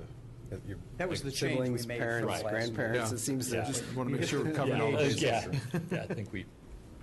Yeah, my apologies. Jim Griffin, our zoning attorney, couldn't make it tonight, and he was working with John directly on that language. I knew the direction it went, and it made perfect sense. I just didn't have the language. And this, I mean, from a process point of view, while the final approval by the village board is largely ministerial, you will come, Mr. Adler will come to us and say, everything we talked about was satisfied to the staff's satisfaction. Well, That's right. everything will be codified in an ordinance the same way we've done every other PUD. So that language will actually make its way into our ordinance. So will there be some sort of notice period or waiting period? How will people, how does that work, though? Or is that just going to be worked out as you go? What do you mean by a notice period? Like to let the residents know that this is an option, or for? Right, so if there's a space open, and it's slated for a Wilmette resident, someone from outside Wilmette comes in, I'm just wondering about how the mechanics will work. Well, this is another example where Artis is innovating for Wilmette. We've never had to do this before, so we've never had to administer this. I think we'd be charged with administering it, obviously, as it relates to any condition of PUD approval with oversight and from the village. But if there's a waiting list, it's there's no reason for us to object to this, I guess is what I'm saying. I don't think the idea is that they would hold half the beds for Wilmette. That's what I was getting residents. to. The intent isn't to stay vacant. It's only, obviously, if it's a waiting list, and if you have a non-Wilmette qualified person is in the number 2 spot or the number 4 spot, they can jump ahead. So you're just going to make the adjustments in the waiting list? Absolutely. Okay. Absolutely. That makes sense. I do have a follow-up question on that. So, and maybe it's for, I'm not sure, but so how, is this something that we will monitor? What? And I'm asking that because we've had other situations where we've required these kinds of things, and it hasn't been clear to us as a board how we monitor that, and then it's come back at not specifically to this project, but we obviously just had that with Loyola. Yes. And I think it's very important. Again, it's nothing, but how are we planning to monitor this? So learning from exactly that situation, we would just request a report. Obviously, wouldn't have anybody's names or identifying characteristics, other than the fact that they have on the waiting list a Wilmette resident, 5 Wilmette residents and 4 non-Wilmette residents to verify that in fact they are still complying with the ordinance. Under certain medical or protected health information laws, you cannot ask for names or anything, nor would we want that. But I think it would be very simple for them to certify at the beginning of every year. We have 12 Wilmette residents on our waiting list and 4 non-Wilmette residents, and this is the order in which they are. And if How would it be communicated to people on the waiting list that they get preferential treatment? That would be, obviously, our operations group would have to make that clear as part of their admissions and how they administer a waiting list. Okay. Obviously, it's in our interest to be very transparent and upfront about that in terms of managing people's expectations. And would you have any concern with providing just kind of what our corporate counsel is suggesting to us on an annual basis, just something that would make... That'd be fine. We can write that into the final language. Yeah, I can't imagine they would have a problem. We'll take it with the check. So That's a good question. Good question. Do your other locations, do you typically have a waiting list? They do. We're in a fill-up mode in a number, but yes, we have a number of locations that are filling up much faster than we'd anticipated, and having a wait list is not an uncommon phenomenon. Managing it in this way is new for us, but I think it's something we can manage and fulfill. So I guess one question, and first off, thank you very much for the really showing the flexibility here that I think we needed to have to sort of balance the relief and the benefit. With regards to the $10,000 a year payments, you look out and hopefully you're going to be part of the community for 20, 30 years. You look out 20, 30 years and $10,000 30 years from now is not $10,000 today. So I guess one thought that had been kicked around after you made the offer was, maybe after some period of time, like after 5 years, there might be an inflation, a CPI type adjustment to that. So we're not talking about huge numbers, but as you know, in 20 years, $10,000 might not be seen as the same as that. I don't want to put you on the spot here, But is that something that, you think would still make the numbers work? It's a good question. I didn't exactly model it that way, and the numbers are particularly important.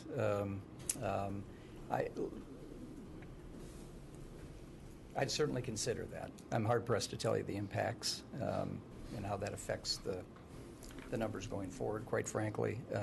Your point's well taken, but what are you suggesting? Well, something like after, have a 5-year holiday, and then re-examine. Beginning in year 6, you have a CPI bump in it, and we can figure out what the right CPI bump is, and whether it's something that's more, something that's tied more closely to your, whether it's your revenue or whether it's, national or Cook County or whatever the right number is. So, you may get 1.5 or 2 point. I mean, who knows? Today, we're so used to CPI being so low. Not many of us remember the 70s and the 80s, right? Yeah, I'd be happy to take a look at it. And we could talk about capping it where it's not more than 2.5% or 2% or something like that. Because I don't want to wreck the numbers, but I also want to think about time value of money, and I appreciate that. If we could do something that's stair-stepped on a 5-year basis with a cap, tying it to the right CPI, yes, we'll do that. Okay. So we'll leave that to the staff to figure that out. We can work out the details. I would just like to see the cap be a little higher than 2.5%. I think that we're going to see higher interest rates, and I think we're going to see higher costs in the market. And I think if we're giving them a 5-year hiatus from growth, I think it's reasonable to think the cap could be higher than that.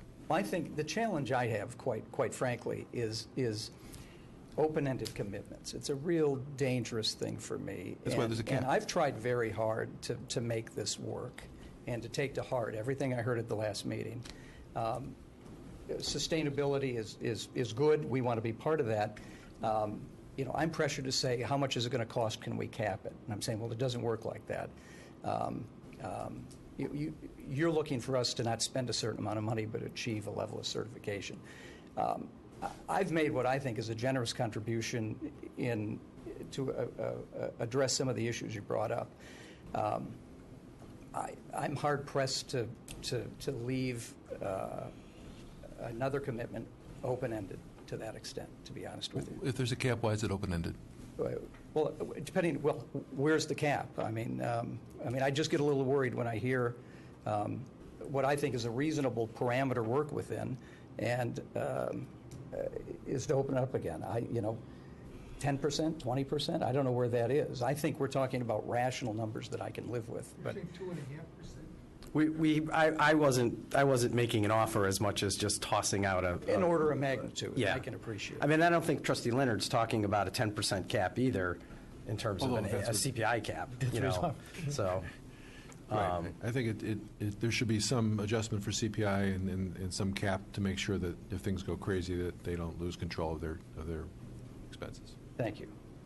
So we can let's let the staff negotiate that. Again, it will come back to us in the final ordinance.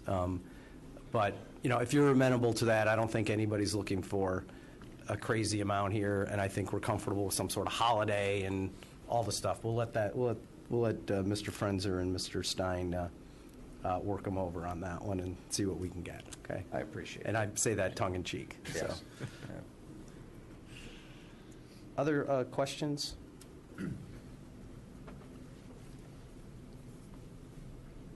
So I guess, Mr. Adler, I'll call you up, even though I'm not sure we've got questions for you. Thank you very much. Very good presentation. Are there questions for Mr. Adler at this point?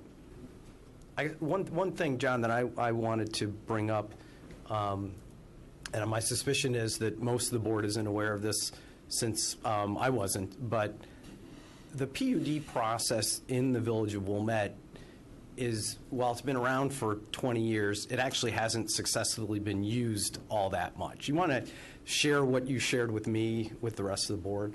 Sure. Until the hotel out west was approved and built, no PUD had been approved and actually constructed. We had a couple of PUDs that were denied, one at approximately 161 Green Bay Road. And then across the street where we have our second approved and constructed PUD at 611 Green Bay Road, prior to the recession, a condominium building of approximately 54 units was approved over there above retail, but because of the recession and lack of condo sales, that proposal went by the wayside. So yes, we've had 2 approved and constructed PUDs in the 20 years that we've had the PUD process on the books. Okay, so this is, it's not a wild process where people come in and you know, sort of get everything they want and sidestep the zoning process. It's a much more deliberate and less used process than it might appear to someone who doesn't know those Correct. facts. Okay. Trustee Kurzman, question? You were looking at me? No? I do have a question for Mr. Adler, yeah. Okay. So to the offer that the applicant has made for the loss of sales tax, do you have an opinion on what that offer is? You mean the $10,000? Well, I think that's sort of hard to say. It is a center that has turned into a lot of personal service type of uses, and so while we might go back 20 years and see that it had a pharmacy and a successful shoe store and a couple of restaurants and a couple of retail uses, I think the center as we see it today, it's probably not far off what we might see in sales tax. That's no guarantee, but I think you're talking, close to $1 million worth of sales. I forget what amount of sales tax we get back to the village. It'd be $500,000 to $1 million worth of sales. And so Thank you. Yeah, and if you look across the street, with the exception of the Domino's, it's also pretty much service businesses, right? Right, it is. I think if somehow we got a highly successful restaurant there, some sort of name that people were attracted to, that's where you might see something that would then exceed, that sort of sales tax return. Right, but you're not sure whether the site could support it, the parking and all the rest of it. That's sort of hard to say. Right. It's probably, I don't know if it's, I mean, does the staff think it's, I wouldn't expect it to cover it completely, but does the staff think that it's close, or do we think it's? It's more than we're bringing in now from the center on an annual basis. We are restricted from releasing specific data on sales tax, but there aren't a lot of sales tax generating businesses there. When you look at the data, $10,000 is more, but the question that Trustee Leonard had brought up, which I fair point, was the potential for future sales tax depending on improvements to the center. So I think $10,000 is a pretty reasonable number to expect moving forward. I think the other aspect of the discussion we've had is compared to what is essentially a not a successful shopping center, and what is the likelihood of it becoming a successful shopping center? Well, if somebody invested lots of money in it, and if you could attract, and if that was really viable, it probably would have happened by now. It's just unless there was major increase in population density around there, I just don't see, there's no national retailer, there's no national chain restaurant that's going to plop itself down isolated in that location. I think you see a struggling shopping center that at this point the contribution on the sales tax and as an impact to the village, I think is reasonable, also given the fact that you'll have a new employer there that employs at least as many, if not significantly more people than the existing businesses that are there, all of whom will then go out, and that may actually help to generate maybe some new commercial use across the street, where you have employees who can go and want to get a cup of coffee or want to get something to eat if they get tired of Domino's from time to time. At one point, that particular stretch of Ridge Road couldn't consistently support a convenience store. Maybe it can with a larger employer across the street, but given the fact that it can't support a convenience store, it can't support any meaningful retail on that side, I think it's a fairly reasonable solution for the village. May I ask a question for Mr. Adler? I know you're working on helping the existing businesses there relocate, because that's that's kind of the flip side of it. I'd really like to see those businesses be able to stay in Wilmette somewhere. Absolutely, and I'm one of the fortunate things for those businesses, maybe not for artists, but I believe the leases on the restaurants run out July of 2019, or approximately then. Right. Now, that doesn't mean that they won't leave sooner, that there will be agreements reached, but as it stands, we've got a little bit of time, and we've spoken to at least the people at Piero's about what they're looking for, and hopefully we could find them another location in the village, and we would love to do that with other businesses. The personal service uses such as Language Stars and the nail salon, that sometimes is a little bit easier to relocate them in the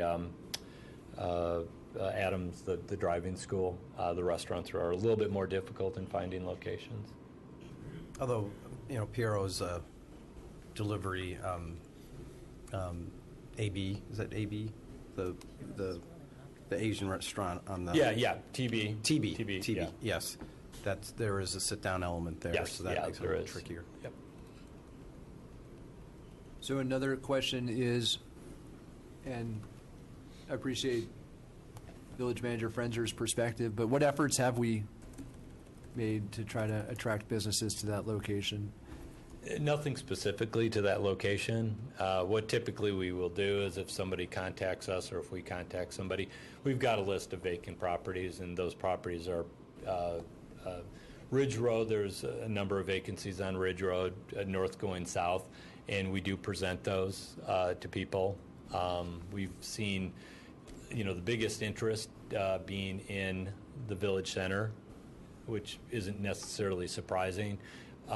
We did think across the way that we had a coffee shop. Actually, somebody had leased the space for a coffee shop, but ultimately they weren't able to make a go of it to come in with their plans. But we thought that was going to happen in the center across the way. But these properties and other properties on Ridge Road are ones in which we encourage people to look at. And it also depends, again, it depends on where they want to be, and also depends on how much they're willing to spend.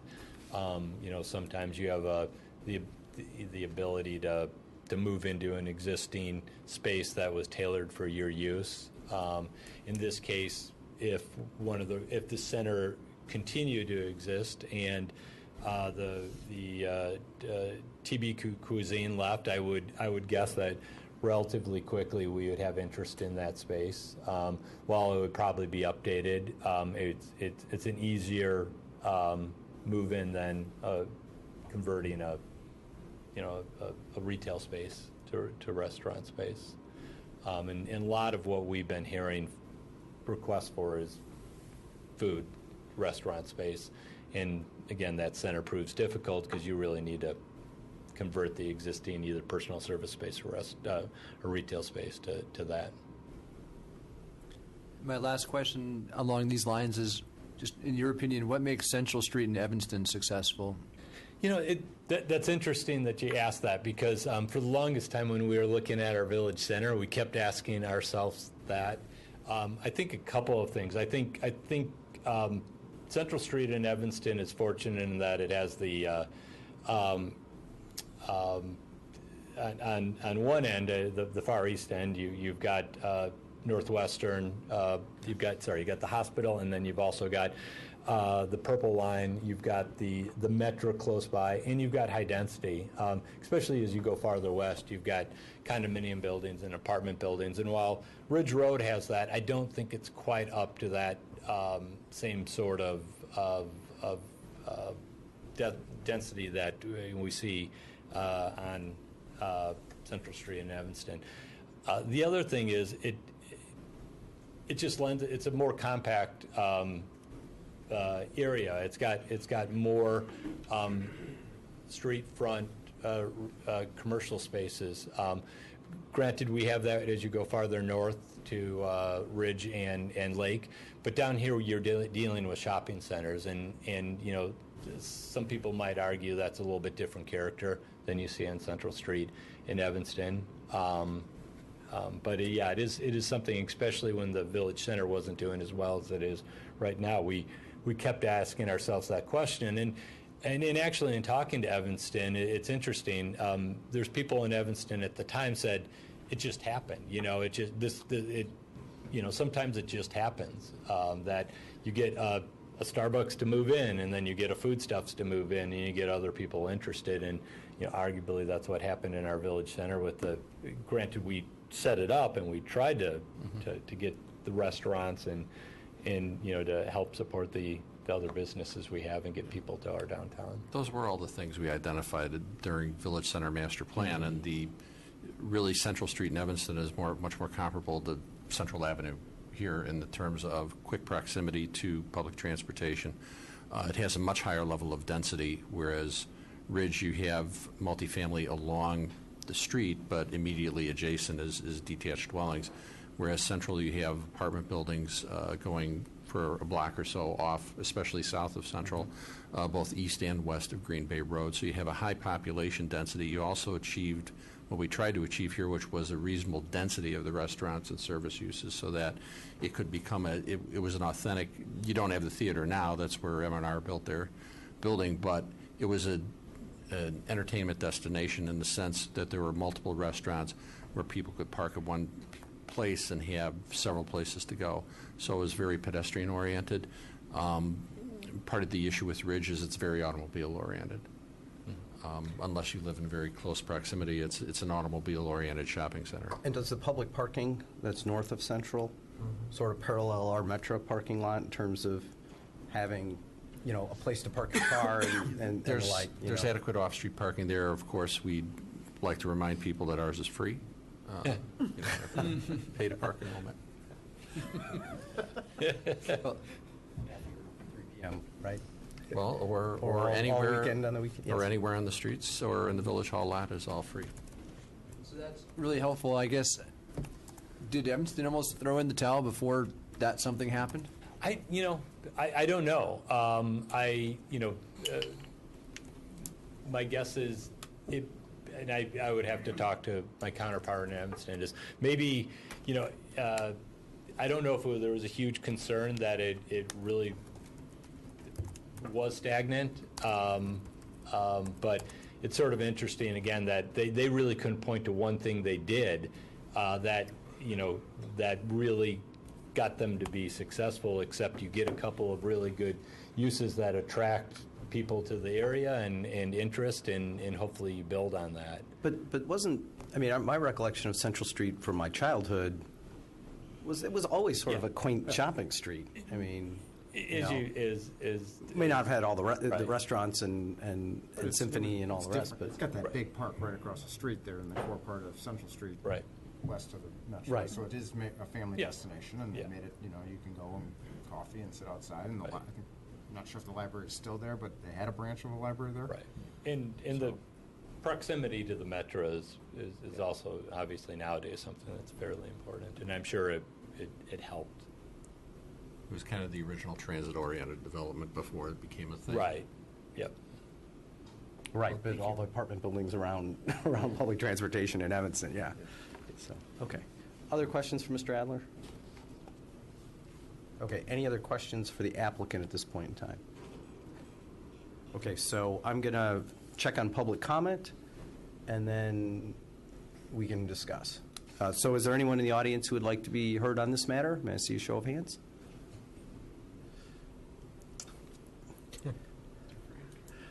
Surprised to see you here tonight, Hal, but welcome. Good evening, Mr. President, members of the board. Hal Frank. I am here. I came as an observer.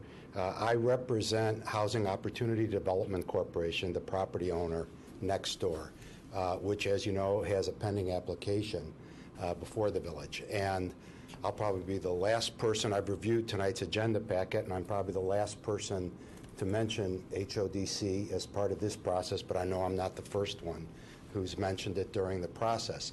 As I said, I came here really just to observe, but after after listening to the past hour's presentation and staring at this exhibit for the past 40 minutes or so, I decided that it might be helpful, might be helpful to share this with you. From what I've learned, seems to me to be a great project. I hope you approve it. They got a great team here. I don't know anybody. I know Mr. Whitney, but I don't know Mr. Hicks, is it? And Mr. Shane. I know, but I haven't talked to any of them, and I came here, like I said, to observe.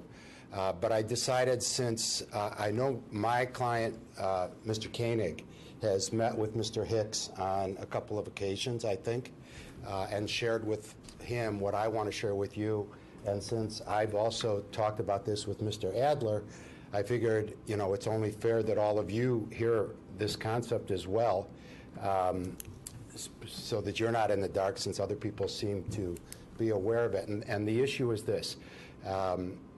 It's been raised with Mr. Hicks and with Mr. Adler, the concept of somehow encouraging continuing dialogue between Mr. Koenig and Mr. Hicks about the possibility of somehow facilitating access at the southwest corner of this property for a couple of different reasons, or there were a couple of different suggestions as to why that might be beneficial to the village as a whole. Now, obviously, all of you know that what is going to happen with the HODC site remains to be seen.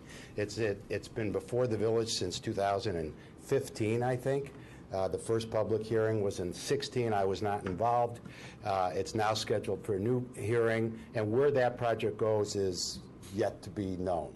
At the same time, I know, as all of you know, that the issue of affordable housing has been in front of you numerous times for the last several years, and that there is a vocal part of your community who wants to see Wilmette, take material steps towards advancing affordable housing in the community.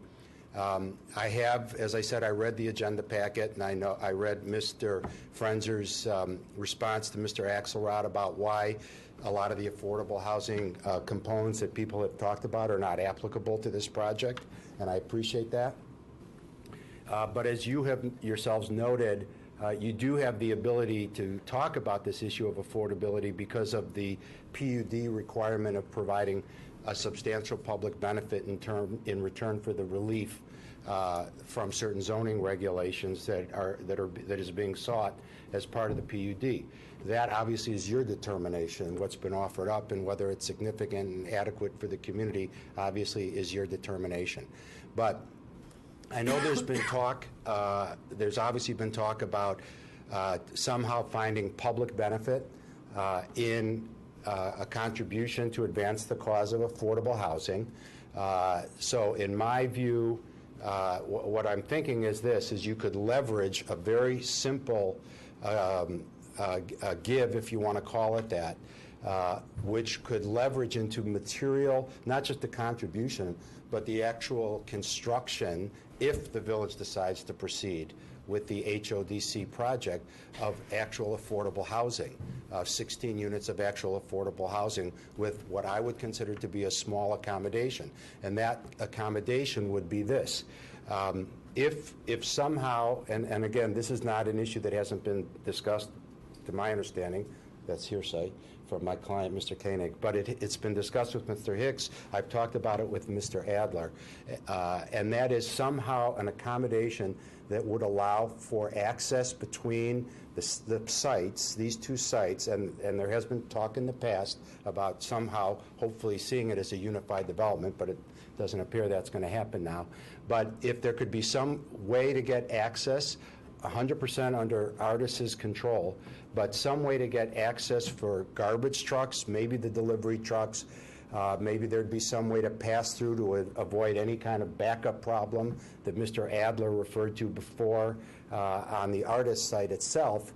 If there were to be some way to, from time to time, on a limited agreement, not necessarily a formal easement, but some kind of an agreement where garbage trucks could pass between the two sites, the southwest corner of this site and the southeast corner of the HODC site. Maybe their delivery trucks could pass through the HODC site. And if by doing that, you would address one of the major site planning issues that I've been told exist with the way the HODC site has been laid out and planned and will always have in terms of Wilmette Avenue, at least that issue could go away. If it would be, in my mind, an agreement that goes away if the HODC project doesn't go forward. But if the village, once it goes through the Plan Commission and it comes to you, if there is a desire to advance that cause of affordable housing by approving the project, it seemed to me be helpful to know that this site circulation issue doesn't stand as an impediment. So I'm not requesting or suggesting anything other than you exercise your prerogative and ability to influence, good faith negotiations between the two property owners as part of your consideration of this approval to see if somehow that can be accommodated. I mean, my thought in simple terms, obviously I'm not a traffic guy and I'm not a civil engineer, but I've worked in some other developments where parties have entered into agreements with a gate that's controlled by one party. And in this case, that would be Artis. And you were talking about a garbage delivery truck that comes to the HODC site twice a week. Right now, this site is laid out to get garbage pickup the 2 times a week off of Wilmette Avenue. And I understand there's some concerns about that. So if that could be moved to the southeast corner of this site, and somehow those trucks could access it.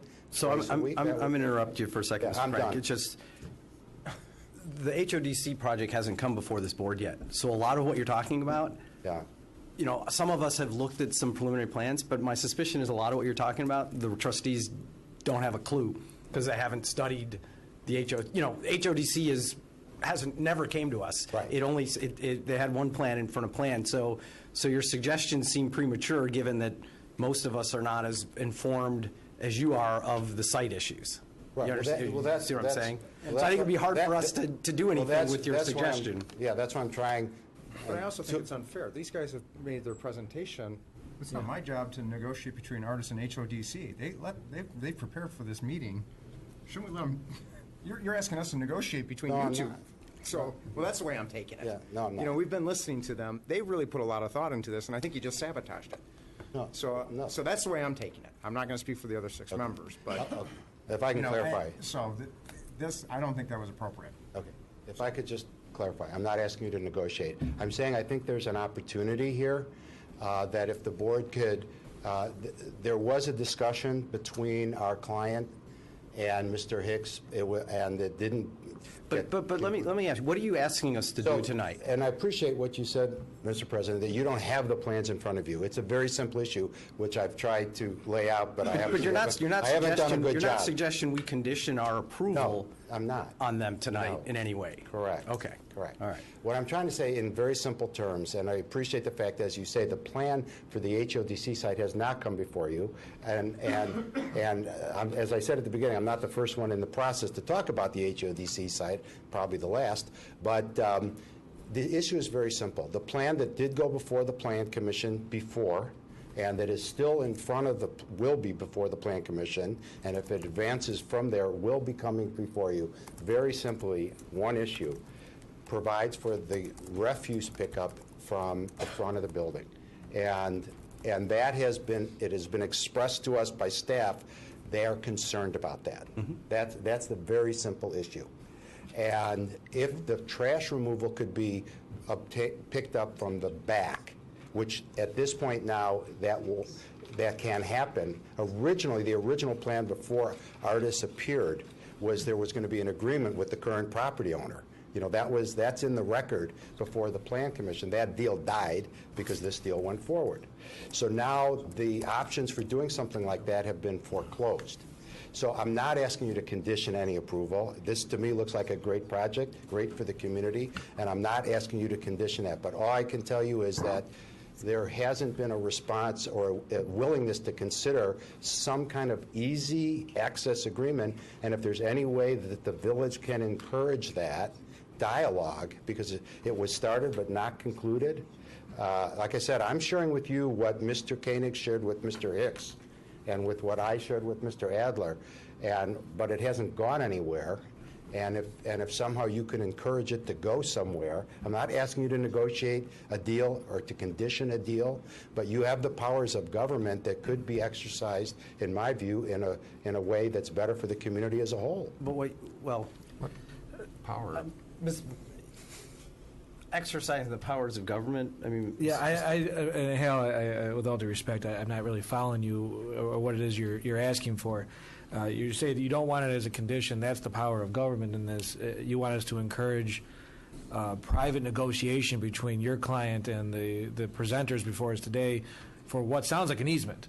It sounds like it's a cross-access easement between two private entities. I think if you guys, the two parties, come to some sort of conclusion and bring it to the village board or to even staff, I don't think there's going to be any objection to that. But that's for you and artist, or your client and artist to negotiate, just like a sale of a property would be. I don't think we have any kind of authority or power whatsoever that would not result in a condemnation to force them to have a cross-access easement, and I don't think you're asking that. So I'm not exactly sure what it is you're asking. Actually, you said it perfectly. I'm not asking you to exercise the powers of government to create a condition. When I use the phrase powers of government, it was the second thing you said, which is to encourage the property owners to get together and see if they can resolve this in a way that's better for the community. And it may be better for them, too.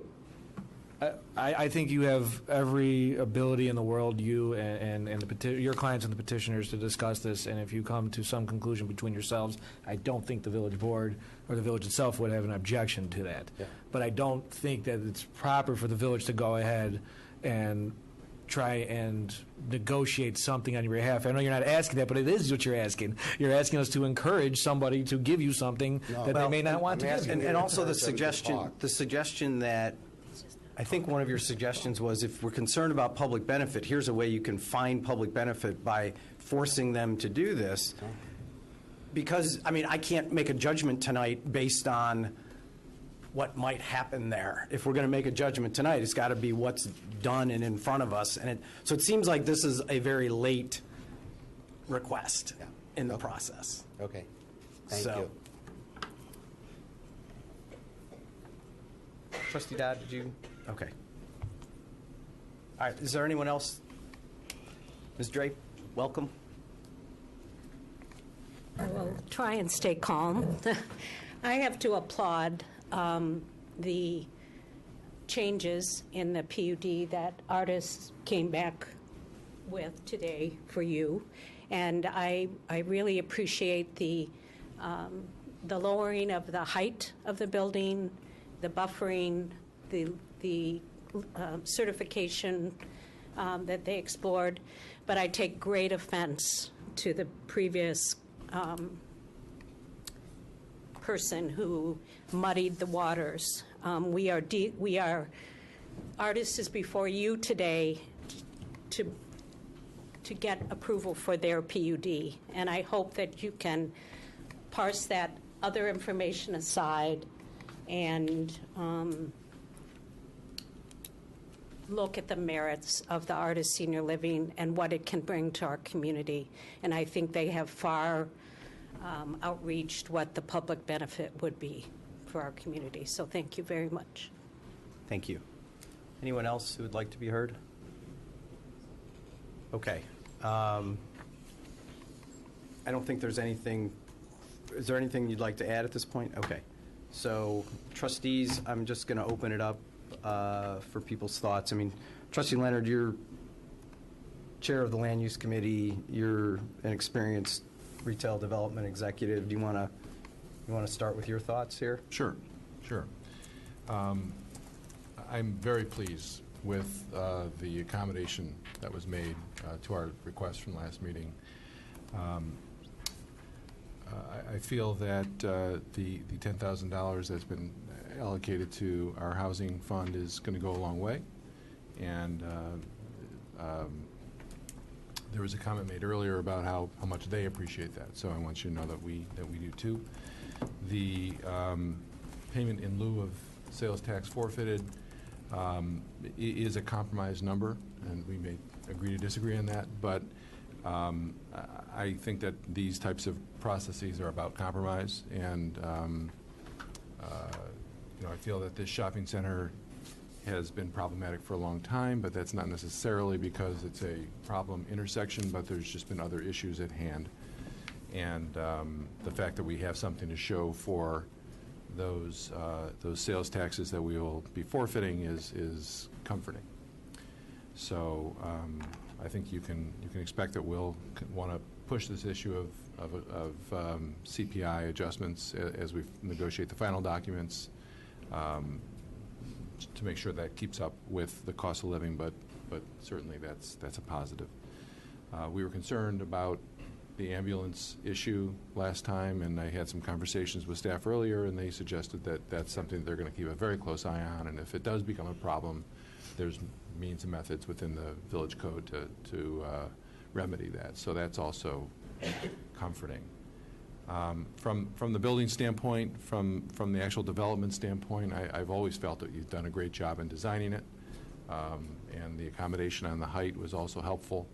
I do want to make sure that we keep an eye on the loading zone, because that's something that can become a problem in the future, and we need to make sure that we really focus on that. And I'll hope that Mr. Adler will ensure that we get the best possible sound fence that we can back there, and also make sure that the turning radii are effective. But I can support this project now, and I didn't expect to say that at this meeting. So prior to this meeting, I was not as positive about it. So I appreciate your accommodation, and look forward to seeing you get underway.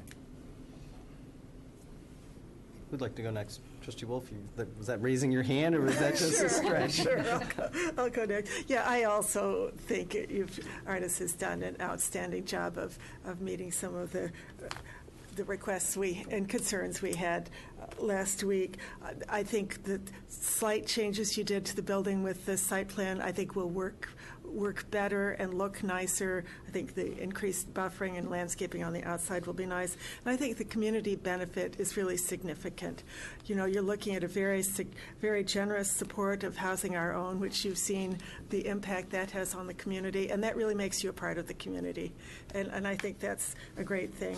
I think the Green Globe certification is great. I'd like to see that as a precedent for other developers, Green Globe or LEED. I appreciate you letting us know about Green Globe, because I had not heard of it before, and now I've heard of it twice in 1 week, so I think it is an up-and-coming certification that would be a real plus for the community. And I think the preference for potential residents with ties to Wilmette is important too. And again, it makes you more part of the community. So I think you've done a great job with this, and I'd be very much in favor of it. I would agree, obviously, with Trustee Leonard and Trustee Wolf, and obviously apologize for letting some of the frustrations come through a few minutes ago, because I agree with the resident. It's unfortunate. I really want to compliment what you've done over the last month, and listen to the feedback received of some of the concerns in addressing, obviously, the height. I appreciate the contribution, both to the affordable housing as well as the loss of sales tax, to say that, and to understand this is you're running a business, so it's got to make a return for you, but also the sign that you want to stay in Wilmette. And as President Belinsky said, I hope you're here 20, 30, 40 years. And that's important. I think the employment that we're going to bring is key. Obviously, as Trustee Wolf has focused on the environmental, that accommodation and some of the research there, that was impressive to hear. And I think, obviously, some of the other accommodations that you've made, additional landscaping. But I really think this is, unfortunately, a benefit to the village, because we're seeing more and more cases for the need of these of these services with memory care, and having this, and I think our residents will benefit. Lastly, I think we should recognize, and I've done some research on Artis and some of the other communities that they've served and who they are, and all the feedback came back very positive. I mean, we have an opportunity here to work with somebody that is committed to the community, and I think they have spent the time they're going to be a welcome resident of Wilmette and really trying, and you could see that and see what they've done over the last month so that they fit in and really want to make it an overall benefit. And I think we saw that tonight, and I can support this. Going around. Okay. I try not to make it go around the horn, but it just ends up going around the horn anyways. Trustee Plunkett. That's all right. So, thank you to artists. I really appreciate that it was a very clear step-by-step, all the additions that you were making to enhance the public benefit to the residents of Wilmette. I really appreciate the Green Globe certification, as well as the contributions, the buffer. And I think what we have not touched on tonight, because it was a done deal and we talked about it the last time, was that this really will offer stormwater benefits compared to the existing site with the on-site storage of stormwater and a lot of the new improvements and enhanced by the certification. I think that will definitely be an improvement in terms of stormwater management than the existing parking lot and pavement. And I do think that this will be a benefit to a lot of Wilmette residents who will be facing these issues if they are not already facing them with their loved ones. So I think to have a place that's closer to home is going to be a benefit to a lot of people. Trustee Dodd? I just would agree with what all the other trustees said. Thank you for your patience with us to go through this process and for waiting. I know we skipped a board meeting, so we appreciate it. I think you've made all the right accommodations, and I think all the trustees have really, I know Trustee Kurzman will add, but you've made the things that we asked for. I just want to say, I have a mom who's in memory care, and I have lots of friends who have parents on the horizon potentially. So I wish my mom was in a memory care unit in Wilmette.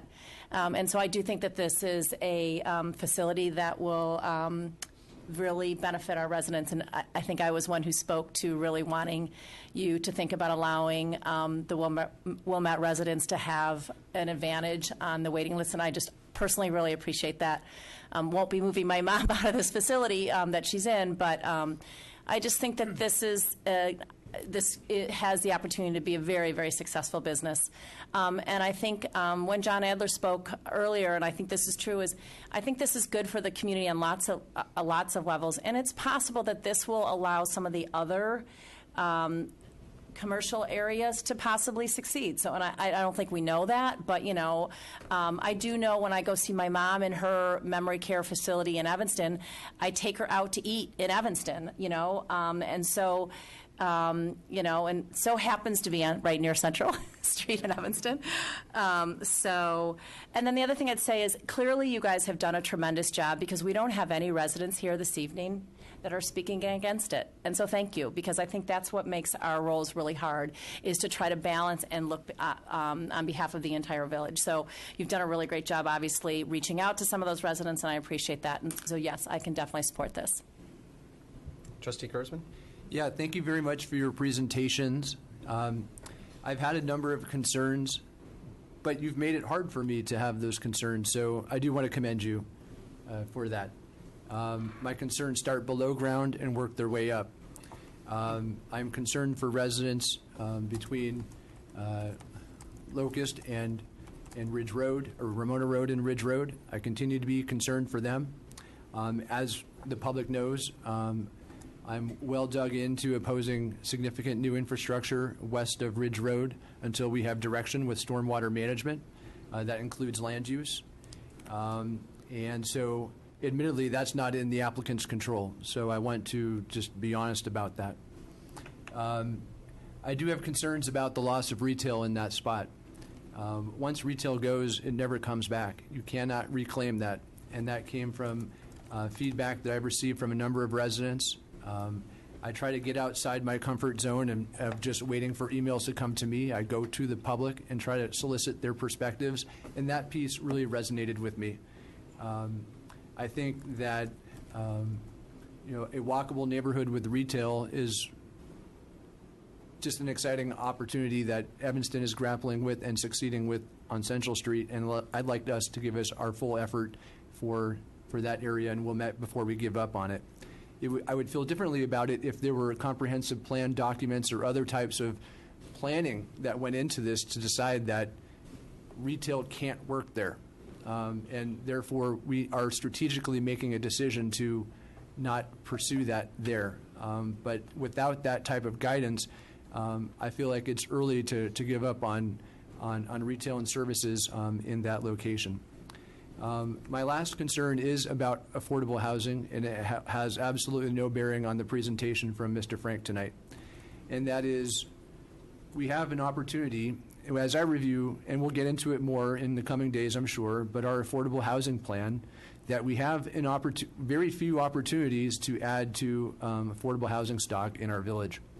And so when I see something of this magnitude and it doesn't seem to move the needle for new housing opportunities, I stop and I do wonder. And so I do think that there's not only opportunity cost with the loss of retail, but opportunity lost. What I do appreciate, though, and I want to be on the record, is there was a change in our PUD public benefit offerings to go into an annual contribution. I do think that was a significant turn, because when I look at past PUDs, I have wondered that one-time contribution, that has really made me, and I've explored this with staff and with the public, I've had some skepticism about the PUD process. This has helped, so I want to commend the idea of something sustainable. But when I look at our affordable housing numbers, and I looked at if our goal is in our plan to try to conform with the state law, that we need to move the needle. And with all due respects to the really eloquent comments made by former trustee Kruger earlier, he spoke so eloquently about the need, that we need to move the needle more. And this, in my mind, is something of this magnitude, could move it more. So, those are my concerns, and I appreciate the public hearing them. So, as we talked about at the very beginning of the process, Mr. Adler made a presentation. The PUD discussion is really one that weighs the relief requested by the applicant with the public benefit. And I do appreciate, a month ago we said, guys, we're not sure the scale is properly balanced. It's still a big building. That remains one of my concerns, but it's not as big as it was. And the public benefit that's been added here is substantial. For me, one of the biggest elements here is that other than the size of the building, you've got a very clean site plan. On our prior PUDs, whether it was the hotel or 611 Green Bay Road, we were very concerned with parking. We didn't want to create a parking problem for neighborhoods. And it appears that while you'll certainly have sort of this holiday issue that, that churches deal with and all sorts of uses deal with, from a practical day in and day out purpose, you've got a lot of parking, and that's helpful. So it's a good, clean site plan. It's a big building. And for me, that was what I had to get comfortable with. I think the use moving from retail to this type of facility, I'm okay with. I share the concerns Trustee Leonard and Trustee Kurzman mentioned, but the fact that you've been able to figure out a way to get preference to Wilmette residents and those connected to Wilmette residents, that really, really, in my opinion, goes a very far way, because now there's a very concrete, when someone says, well, what did we get for this big building? Well, that if your mom has a memory care issue, we get priority. That will go a long way, because I really do think that is a very, very big benefit. And you do have, senior housing just up the road where my mother lives at Mallinckrodt, which, boy, that would be just a really convenient sort of trip down Ridge Road and not upsetting the whole apple cart for residents there today if they are in need of those kind of services. So I'm not going to repeat everything that everyone said. I do think the ongoing contribution and sort of the payment in lieu, the sustainability initiatives all sort of change the scale now, so that I think the public benefit provided now does measure up to the relief that's requested, so I can support the project. Any further discussion that any of the trustees would like to add? Okay. So there's a motion on the table. Do we need to do anything to amend it or anything at this point? Yeah, I think, so I can recap some of the, I have wrote down 4 different conditions or benefits, depending on how you want to call them. But the one, and I believe was the one that first that Trustee Leonard talked about, was the shadow box type fence or some sort of noise reduction fence to help mitigate the noise from traffic deliveries, or traffic from deliveries to the facility. The second one was a Green Globe certification. Obviously, that's been agreed to. 3 was the financial contributions, both to the Housing Our Own as well as to the village. And 4 was the Wilmette residential preference with the specific language and the reporting requirements. If those are the 4 condition benefits, I believe if the movement and the second would amend their motion to approve the include those. Yeah, to include both the conditions and the benefits as discussed. I think it'll be fine. Do I need to read it over again? No, if you just say yes to that. Yes to that. And the second says yes to that. Second? Yes. I think we're okay. So the movement and the second have agreed to include those provisions in the motion. And we'll handle this like we did on the Loyola case, where you'll draft the ordinance, you'll get everybody to agree to it. Yeah, I believe we want to move this thing fast without having to bring it back to a board meeting. So like we did with Loyola, I'll draft. Both contributions. I said both financial contributions, All right. yeah. Housing Our Own and to the village. We will do a ordinance. I will draft an ordinance. I will work with Mr. Griffin and Mr. Shane to ensure that everybody's okay with it and recirculate that. But it'll be approved by the village president's signature. It doesn't need to come back to the board. And that's what we did with Loyola, consistent with what we did with Loyola. So the applicant has indicated that's consistent with their understanding of what we've all agreed to. Is that consistent with everybody else's understanding? Okay. Okay. All right. So the movement.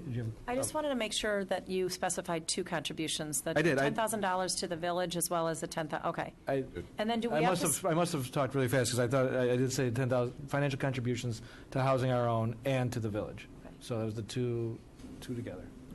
So yes, $20,000 total is the contribution. 10 to Housing Our Own, 10 to the village. With the discussion of a possible. With a possible inflation of CPI, or a possible inflation based upon CPI, and also in the residential preference language will be a report of the same as well. So, okay. I think I said those. All right. So the movement was Trustee Leonard, and he was okay with including that, and the second was Trustee Wolf, and she was okay as well. Okay. So no further discussion. The vote's straightforward. There's none of the overturning the zoning board. So, Madam Clerk, please call the roll on the motion. Trustee Wolf? Aye. Trustee Sullivan? Aye. Trustee Plunkett? Aye. Trustee Dodd? Aye. Trustee Kurzman? No. Trustee Leonard? Aye. President Blinsky? Aye. So the motion carries. The request has been granted. Thank you very much for coming in tonight, and welcome to Wilmette. Thank you very much. Back to Trustee Leonard. That's All further items on consent. okay.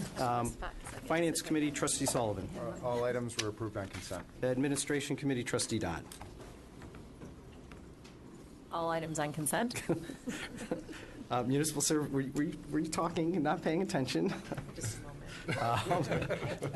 Right near the camera. Municipal Services, Trustee Wolf. All items covered on consent. Public Safety Committee, Trustee Kurzman. All items covered under consent. Judiciary Committee, Trustee Plunkett. All items on consent.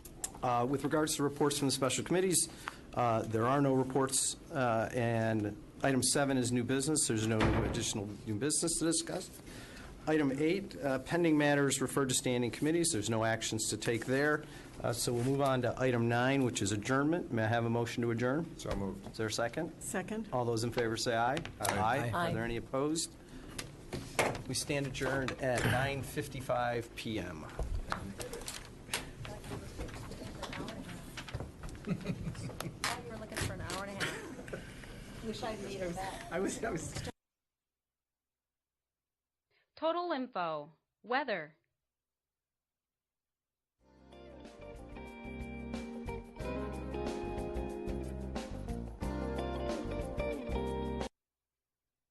Total info. Sports.